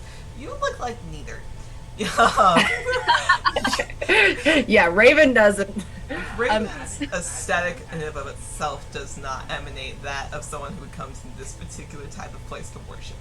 Oh yeah, she is still, like, now that she's changed back into her normal clothes, which is her pirate outfit. Yeah. with her cloak. So she looks very touristy and very out of place, let's put it that way. She does. I've actually, and she pulls out her little list and she goes, I actually need to speak with both of you. My name is Raven. I am a representative from the Ekand Library, and I have a note that says both of you have overdue books. Oh, you're Raven. Oh, your mother is such a dear. She is. She is wonderful. I remember when she was young. She was so vibrant and full of life. She was just adorable. You said I had a book from her library still. Could you possibly remind me which one I look at all of the books? Which one does Ellen have again? So Ellen has the beauty is in the eyes of the beholder. Oh yeah. So Raven will wait that out and be you know, beauty in the eyes of the beholder. A wonderful book. I believe it's back in the far office. Let me get that. You said you were also here for Soren as well. Does he Yes, also... Soren, she like nods her head at him and goes, I also have it that you borrowed a book once and might still have it. And he'll just kind of like grunt at you, like. I'll offer the peach and be like, careful, peach. Peace offering. I had one this morning. Taffy? Hurts my gums. Thank you. A little Okay. baffled at like Southern just this. Yeah. No. Realistically, do you still have an? Oh, I'm terrible at remembering who has what book. You're good. He has the daily affirmations for tyrants. Right. You know that great daily affirmations book that you borrowed one time. Daily affirmations. And Ellen kind of raises an eyebrow, a little confused. And sort of like, daily affirmations. Oh. You know what? I do. Give me a moment. Yeah, and he starts rummaging around in his satchel, like looking to see if he has it on his possession. Ellen kind of like looks. Okay. Let me go back to the office in the back, and I'll see if I have it for you. While you're here, if you want to look around, give me just a few moments. No worries. And she'll very like gracefully. Her step is light as she walks. It's almost as if she's not touching the floor at all. She's just graceful as she walks away. And Soren himself is just standing there muttering to himself, looking through a bag. But around you, you are currently in a very beautiful garden in basically a community temple, if you want to look around. If not, totally cool. I just figured I'd give you the offer. I'm gonna see the old man like walk around where they've got the like their arms all the different beauty statues, looking for one in particular. Okay. Do you want to roll me investigation?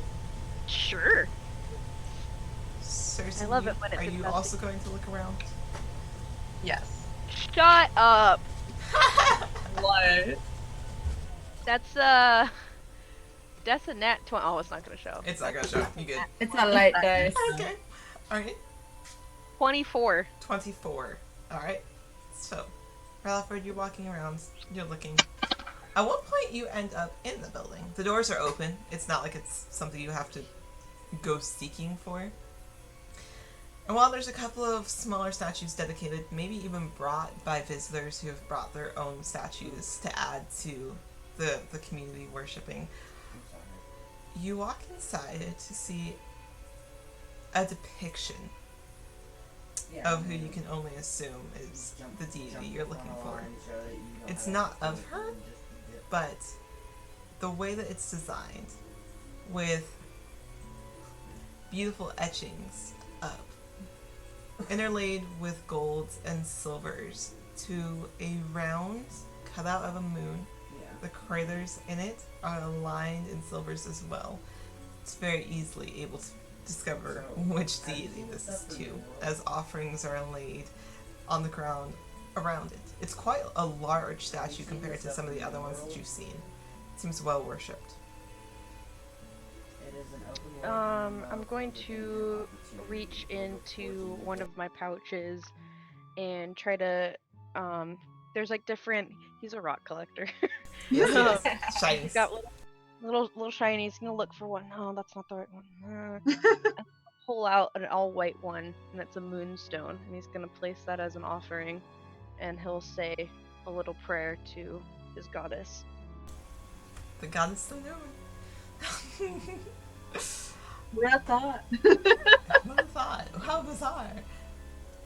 You offer up your little prayer. Cersei, are you doing anything while you look around? Anything? Yes, she's going to look around and try to find something of the Wild Mother. Okay. Definitely. Okay. So, you're walking around as well. You walk outside and you find a fountain. But as you approach, at first you think, oh, that's just some beautiful decoration on this fountain. But as you walk closer, you see that there's offerings laid around the base of it. From seashells to flowers of different types, to different kinds of fruits, to even a small little succulent that's in a little pot that somebody has lovingly placed amongst the flowers. Aw. You kind of get a feeling in the warmth as you approach it that you know that this is the Wild Mother's. It's peaceful. There's nobody currently standing there. It's just peaceful, as the trickling of the water from this fountain is the only sound that you can hear. Cersei's going to cast Shape Water, actually, from the water of the fountain, and have like the spouts of water that are trickling down start curling up into these vague little vines and flowers and little anemone kind of looking things. So they're just kind of animated going around. And you do so. And that will last that way for an hour. You do so, and it's beautiful. And the way that it has the light shimmering off of it, it's actually quite the spectacle. It's beautiful. Eventually, you both are able to wind your way back to Raven. Raven, did you go looking at all, or did you kind of wait for Soren to collect your book first? Oh no, she is like continuing feeling awkward, Okay. like a teenager, and she keeps like adjusting things, waiting for like Soren to pick his book and waiting for Ellen. So She eventually, Kind of uncomfortable here. so Doing your idle animations. oh yeah. So eventually, Soren will actually find the book in his satchel and fish it out and hand it to you. And carries it on him. On his person. Raven like accepts and goes, "Oh, well, thank you, and sorry for the abrupt collection of it. It's not like I was reading it anymore. Did you at least like it?" I didn't read very much of it, in all honesty. Huh. Ellen read me the Beholder book, and we read that. Liked it a little bit more? No, just reading, and it was good. It was, I don't read often, but it was nice. That one wasn't bad. So glad to give that one back to you. What one was that about? Beauty and the High Beholder or the Daily Affirmations book? No, I could have an idea of what the Daily Affirmations one was. I have the Beholder. What? Not a story? A story about a good beholder? I don't know. Raven I hasn't don't read know. that one. Maybe you should. Raven just now awkwardly kind of stands, and she's like, she isn't quite her charismatic self, because she's like, I don't know. I'm doing a job. This is. Yeah, and she's just kind of like not knowing if she should wander off because she's waiting for Ellen, so she's kind of just like, And then she awkwardly stand there. Soren will kind of also awkwardly stand there because he's like also waiting for Ellen to come back. So you both are awkwardly standing there. Why I leave awkward situations? It's good. Yeah. It's great. Like so books. Weather we're having. yeah. Raven will attempt and makes it be like, it's a really nice day, isn't it? And it's okay. I love it. Eventually, like with this awkward, like small talk between the two of you, Ellen does come back, book in hand. A one-word answer kind of fellow, like, oh, it's so painful, but it's so good. Like Raven is like awkward, but she's like kind of going of like, okay, like if I can get him chatting, this might be okay, but she can't. So Oh, she no, keeps going. he does not get chatty at all the entirety of their conversation. You get one-word answers every time. Nice weather we're having. Yep. So you like to fish? Uh-huh. Yeah, she's like, I normally, she's like, I'm normally more charming than this, but I don't know what to do. So eventually, Ellen does come back with this book in hand. Here you go, sweetie. I'm so sorry. I didn't mean to keep it, but I'll just consider it an excuse to meet one of my dear friends' sweet daughters. Oh, thank you so much for returning it. It's greatly appreciated, and I know it time gets away from us. And Well, it was very enjoyable. Tell your mother I say hello when you see her. definitely will do. And well, I guess I should collect my friends. I got one more book on my list that I need to go find. Oh, well, good luck finding it. Like Oliver's just like flower shop outside of town. Flower shop outside of town. Very sweet. Okay. Thank you. And the two. Ellen, could I ask you a question or two real quick? Yeah.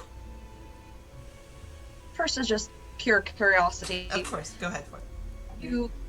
You helped run this temple. I was just wondering which deity you followed. Oh, well.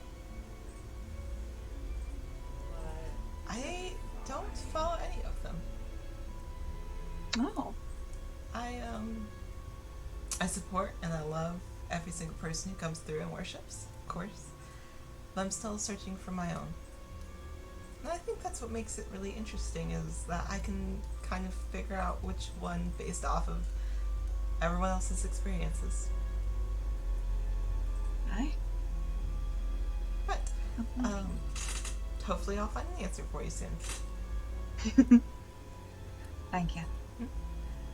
But, safe travels. And Thanks. as she says safe travels, you all receive a guidance. So you have a D4. Oh. Yay. And you are free to go look for Oliver. 4 books down, 1 to go. So we will take a break here. I don't think the second part of the session is going to be very long, but that's fine since we only have the 3 players. So we will take like a 10-minute break real quick and then we'll be back. So I am going to transfer us over to our break screen while we also play our lovely advertisement that we like to love and support, our lovely A Clerical Error, or Saf. You can see on Beyond the Realms every Monday. She has a D&D streetwear called Arcane Wares that we very much love and support and wear the merchandise for. So we're going to hype her up because her advertisement is also awesome. So we will be back in 10 minutes. We'll see you then.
And we're back. Look at that. And we came back just as the welcome in rated. Hello, welcome in. I hope Off the Rails was wonderful. Our girls, I have 3 of them out of my 5 today, just have had some interesting interactions with some NPCs while they go on a little side quest and gather some books at the request of Raven's mother.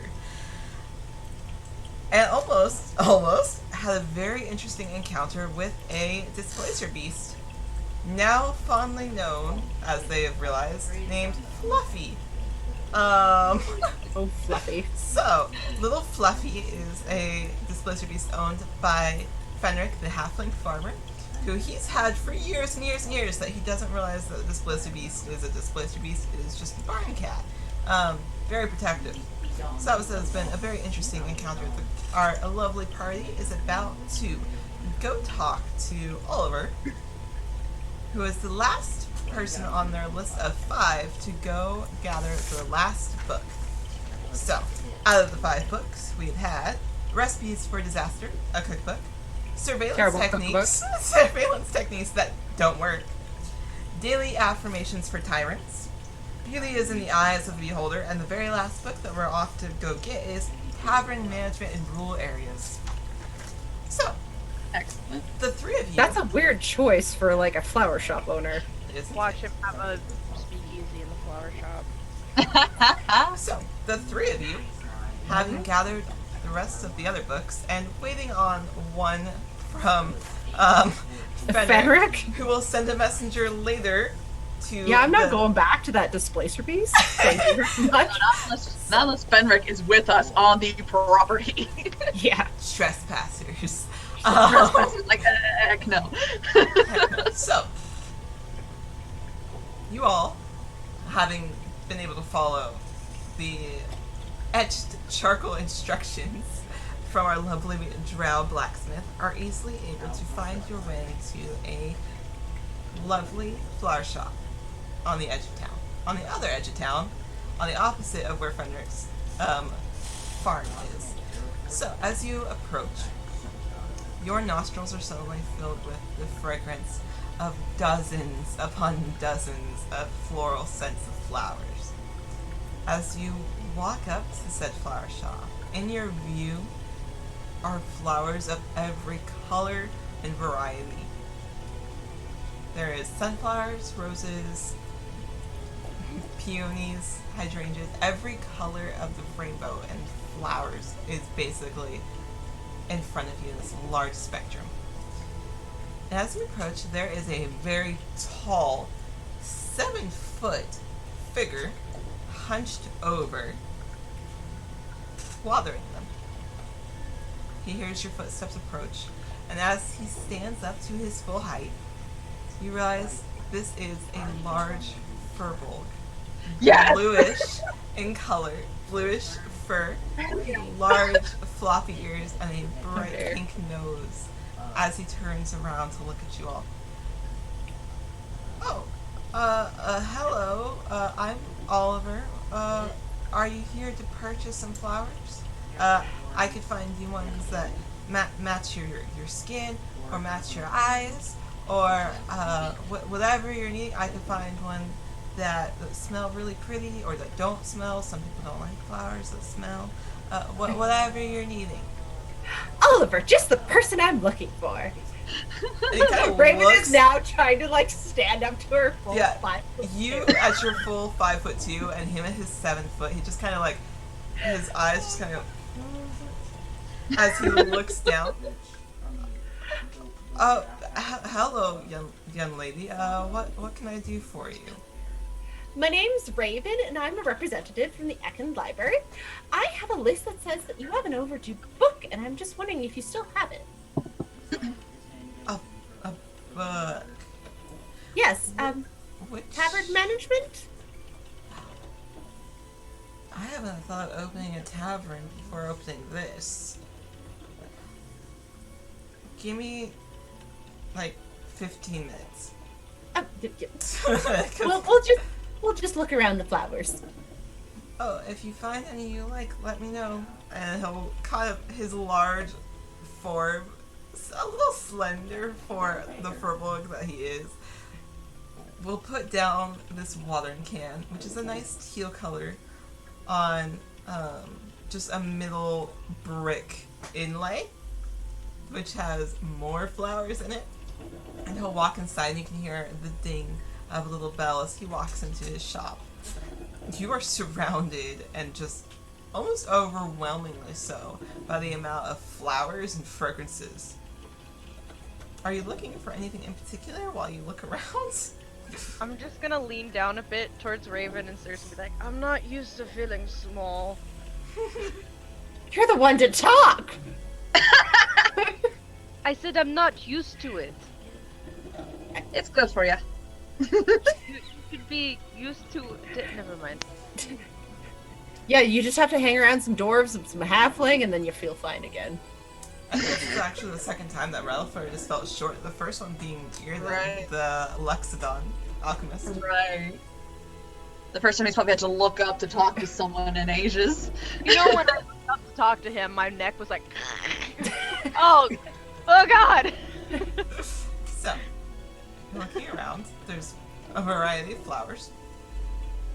Do you want anything in particular, or are you just gonna kind of enjoy? White irises, as you. I knew it. Okay.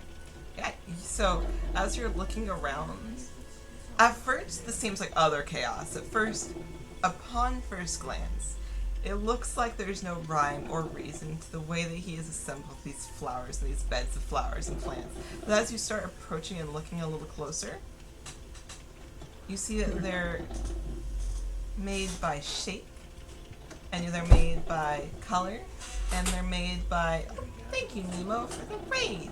Welcome in. You see that these flower beds are put together by color, and then the more detail that you start noticing, you realize they're also put together by which fragrances smell the best together as to not become too overwhelming. Ah.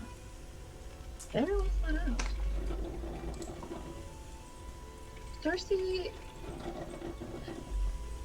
gonna wait to make her request for when Oliver gets back. Okay.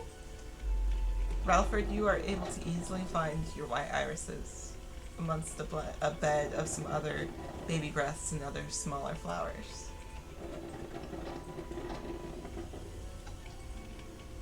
Raven, are you looking for anything? Knowing that Coraline has taken up collecting seeds, but she's gonna look and see if there's any like orange roses. Oh yeah, so you can easily find some orange roses as you're looking around. Because now that she's had a day, she's kind of been like, maybe I need a peace offering, and then she's like, does Talus have a favorite flower?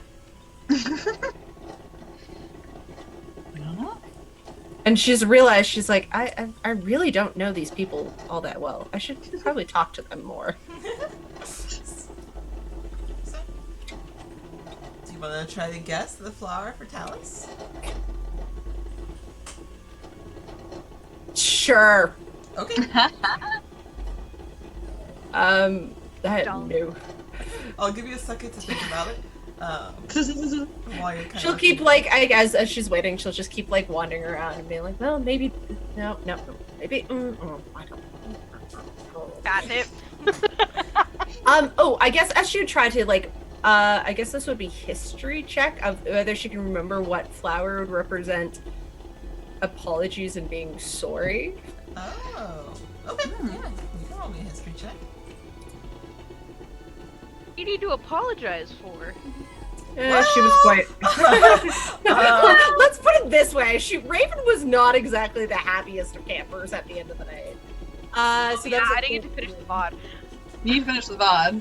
Yeah, There's a few feelings. Just there's a few feelings, There and she was- does feel like I was a little harsh on her. So I rolled a 13. Okay. So, Dad. okay, alright. So, yeah, as you make that kind of, you're thinking back, you're like, okay, what books have I read about flowers? What do I remember about their meanings? Tulips come to mind, as do orchids. Does I guess just orchids in general. She'll try and find a, like, I guess Phalaenopsis is probably the most common ones. Yeah, she'll try and find probably like, and I know purple's probably common. Purples are common. Yes. Yeah. Right here. When I'm actually thinking about my parents' orchid collection being like one,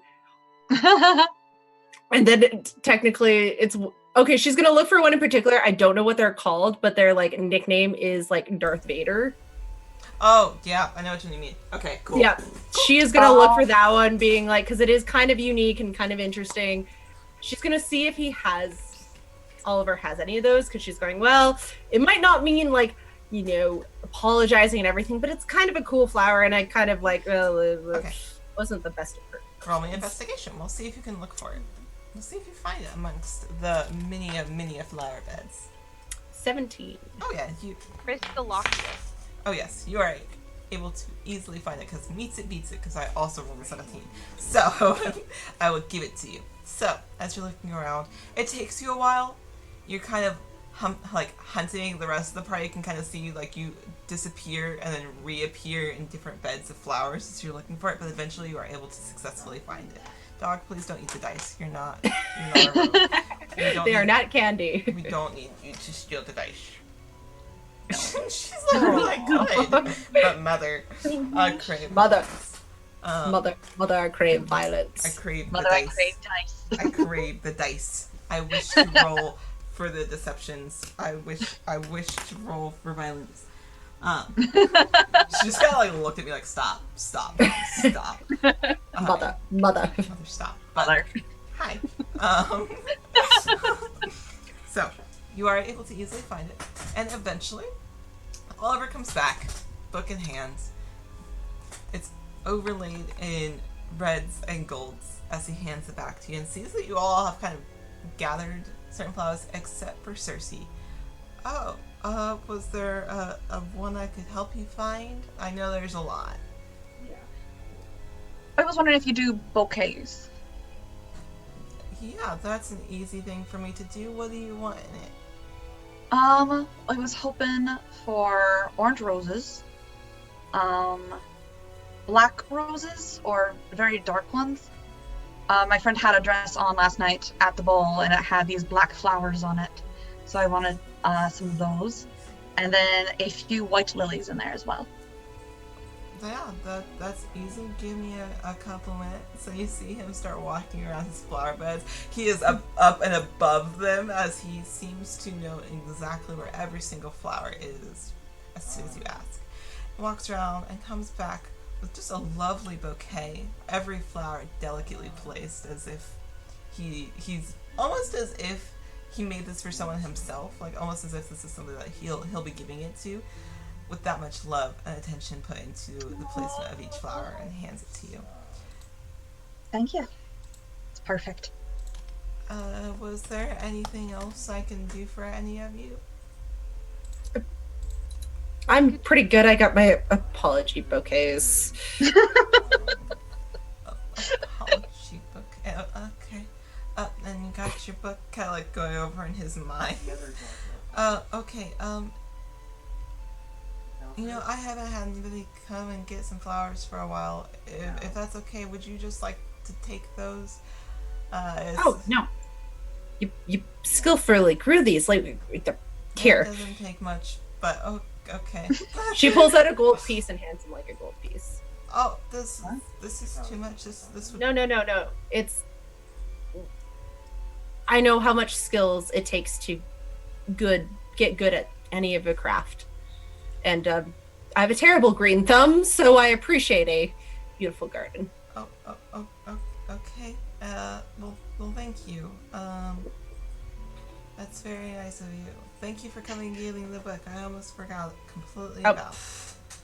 I know people forget. It slips their mind. It gets it, and obviously you didn't open up tavern. You opened up a flower shop instead. It did have some very helpful tips in it, though. Business is business. And with that, he kind of like, thank you, and we'll go back to watering his flowers, concluding his business transaction. I will And take let him in two crush his viruses. 2 hands of irises, like 2 just the full things of them. Yeah. So I'm gonna go back to the eventually I'm gonna go back to the temple and make another offering. you can even do it on your way back. Aw. Okay. So do you want to say that you've done it on your way back? Yeah. Okay. So on your way back, you make a quick stop. Rutherford kind of veering off to one side, and the other 2 of you following, just like, oh, I guess we're doing this for a second. Raven, in your possession, you now have 5 books, along with a strange story of Fluffy, the Displaced Beast. Fluffy this place. She like on her walk back looks over at Cersei and Red and goes, I never told either of you this, but I think I'm gonna start writing a book of our adventures and adventures we might have had before, so Is chapter 1 gonna be Fluffy this Displacer Beast? if you want to help me write it and get the details right. Step 1, it was not a house cat. Very much. So, once we get back to the tavern, if you want to, help me write down the details, because Red, like, your nose is phenomenal, by the way.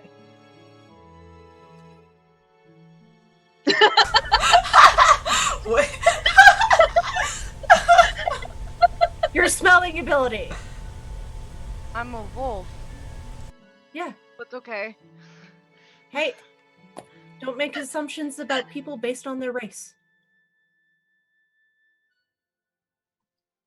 Okay. Also, I haven't met many wolf kinds ever, so We're a rare breed. I can tell you that for sure. exactly. That's why I want to write stories about you and things you've done, Cersei, and your memories, since you don't have many of them. I don't know if you want to do that, but not Cersei, but yeah, No, everyone's story deserves to be told. I'd prefer not. Hey, I'm sure the white iris that you keep picking up has a meaning to you. Of course it That's a does. story. All flowers do. Exactly. Ooh, at the temple. I remember the other question I had to ask. Oh, okay. Well, We'll say Let's that go. during this conversation, as you started headed that way, as Rutherford kind of has these irises and has started just kind of instinctually headed that way. Anyways, you're able to easily see Ellen, who's just kind of looking at a couple of different vines, making sure that the patrons that are coming to worship are behaving themselves, finding their way around easy enough. And she looks up, oh, back again, are we? It seemed like you had been around a few places before, like you had been over in Eckeridge. And I was wondering if, in your time wandering or being in places, if you ever heard of the Loyal Steel? Or if you know anything about them?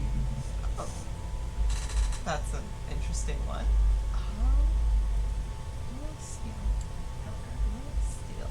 Let's find out. Good question. Let us see, shall we? Let's see. I know the purple sparkly ones are good for her. Let's look. Well, that name sounds familiar. Is there a reason that you're asking? We've just been kind of curious about them for a little while, and in this town so far, you seem to be one of the people who's been the most traveled.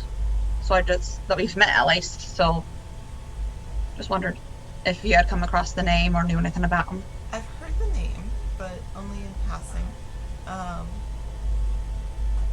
actually know a young cleric whose mother used to be a part of that group. And Ralph, that immediately pings off in your head of, oh, Nex, his mom used to be that cleric. That's weird.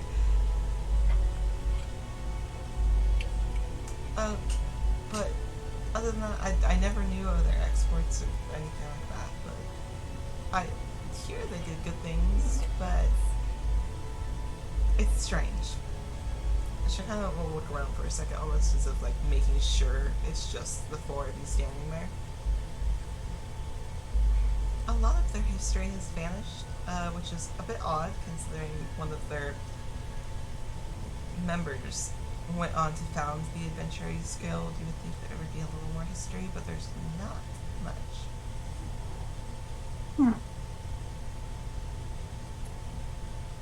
That is odd. Do you know where we might find history? Honestly, Raven, your guess is better than mine with the history and lineage that you come from. Actually, I might be able to help with that. Someone that I met at the masquerade ball has a little bit more intel on that than,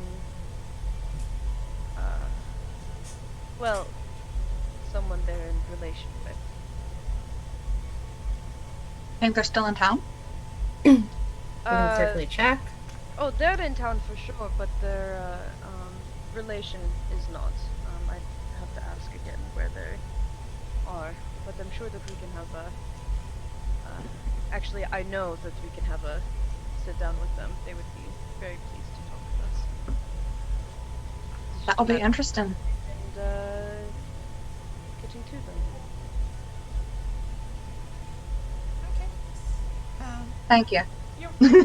You're so welcome. I hope you get a little more information than I gave you.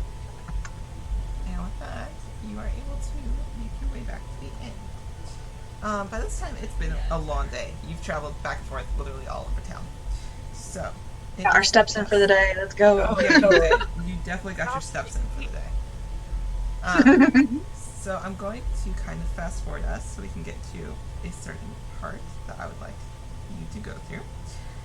Is there anything before you take a long rest that you would want to do besides talking to your other two party members who will come back and we will rectify that of what they've been doing this whole time? I guess the only two things would be like Raven, once we get kind of back and like have whatever dinner, lunch, whatever it would be at this time, just like she would pull out her journal and start like journaling about like the displacer beast named Fluffy. And like asking like Rad to describe the smell and Cersei to like kind of like help her with like other details. Want me to Kind feel of, it like, for you? pardon The me. moment of terror when you turn around, there's another displacer beast. Oh. Yeah. Yeah.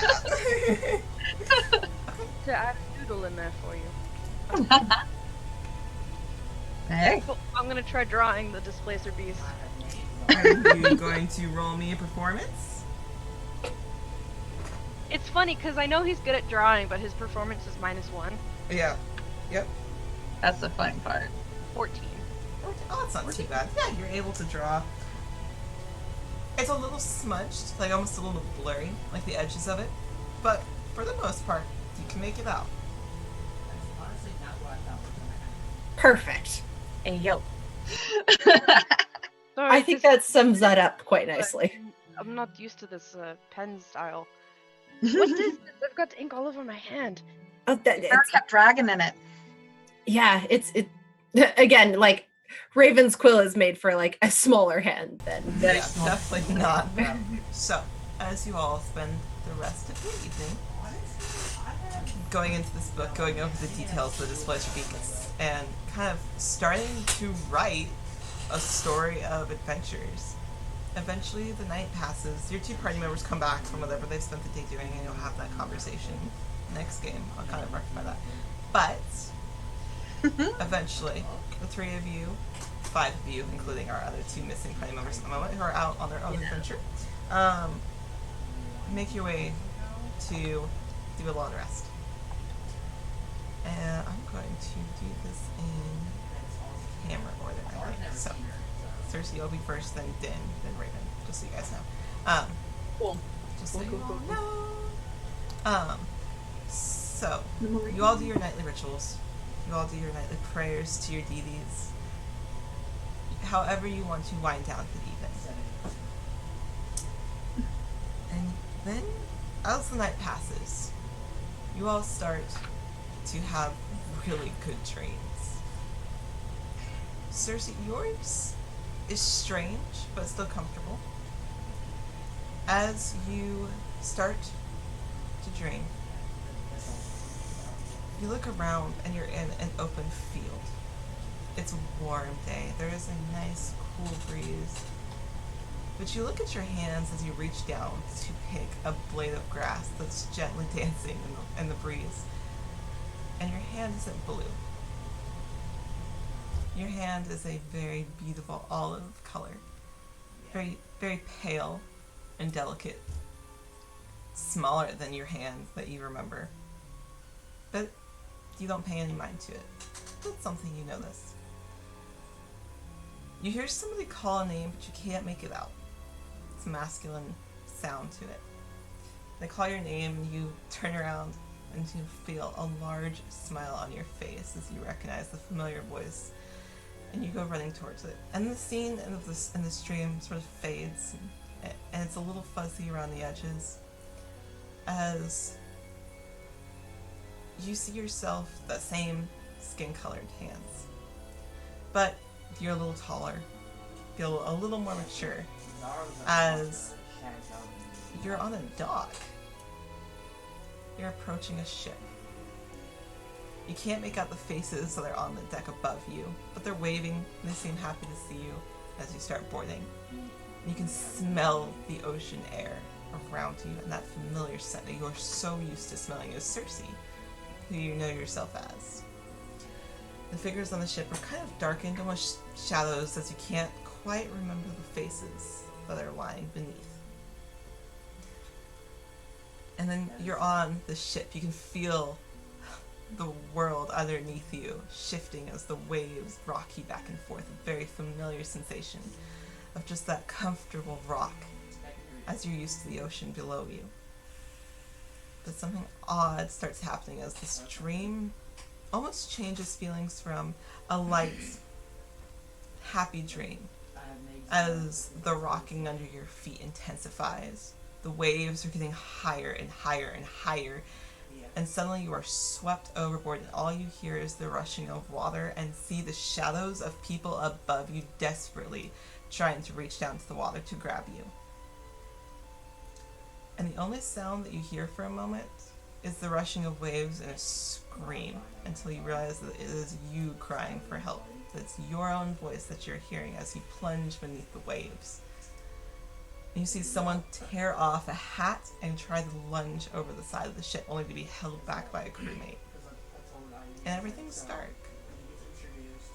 and quiet until a very warm feeling comes over you, and suddenly your eyes flash open to find yourself still under the waves, but now you remember Circe.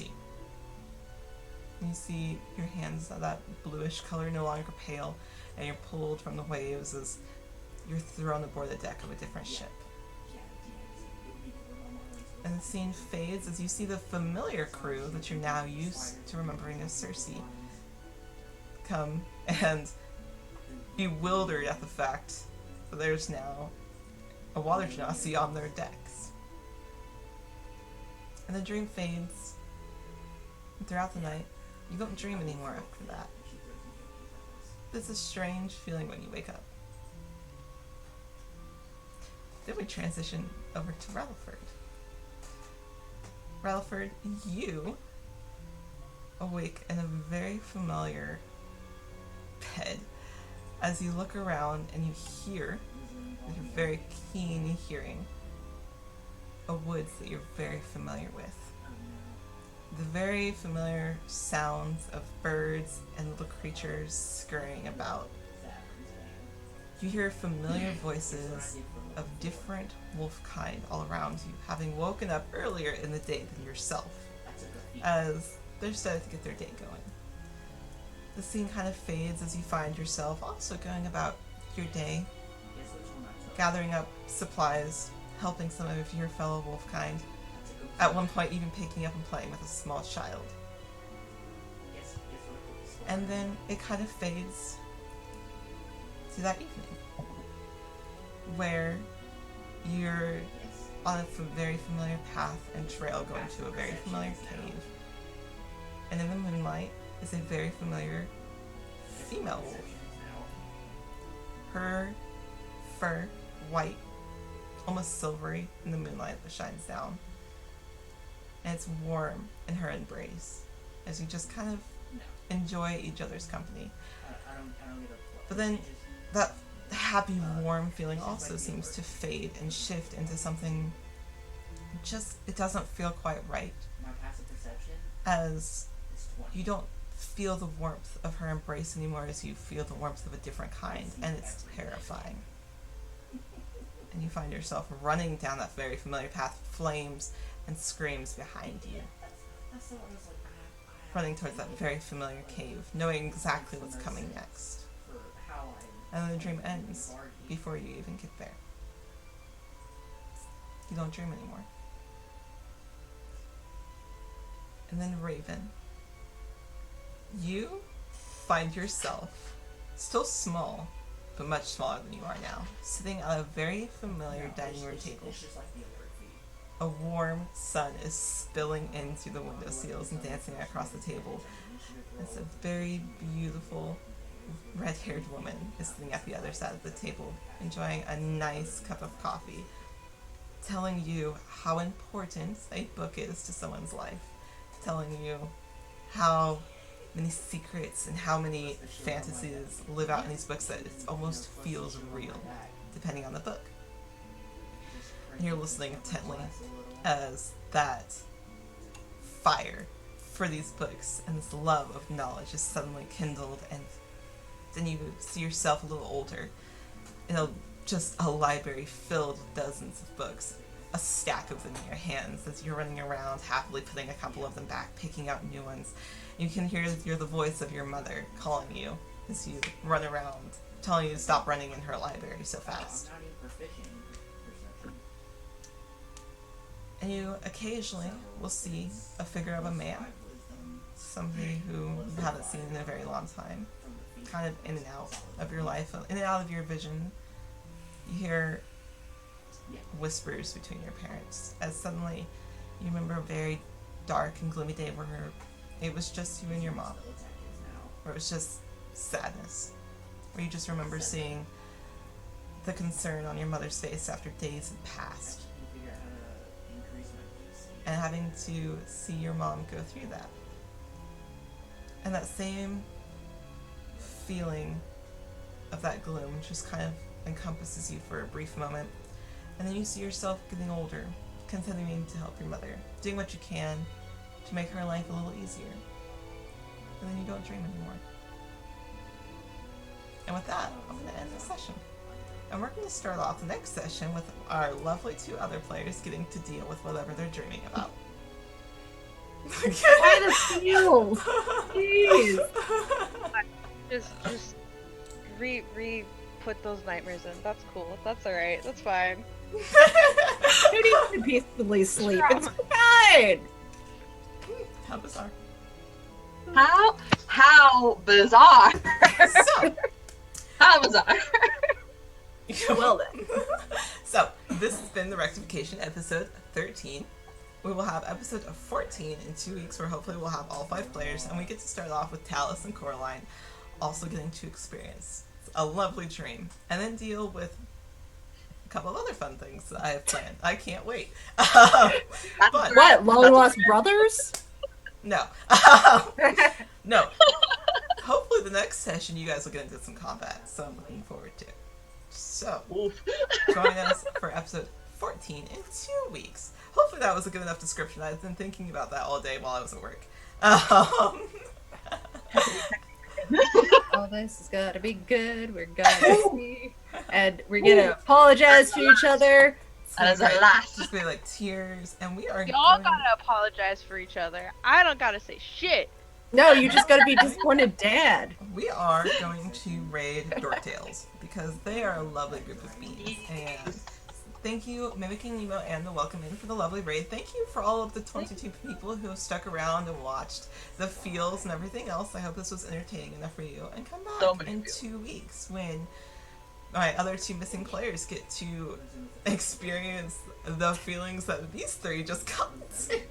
Oh, you know, just a blast of Wonderful heart DM. trauma to the heart. This is why Why? we love Ivy It's and her fine. wonderful world and storytelling. It's fine. But So once masterful.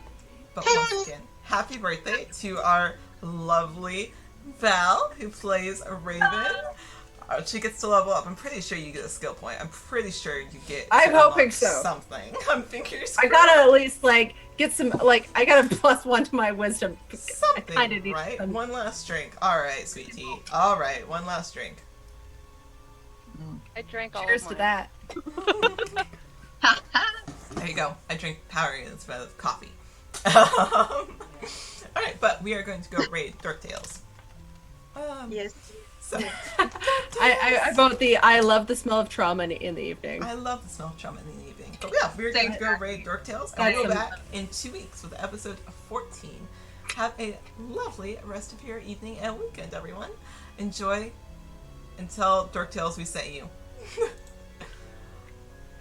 Bye.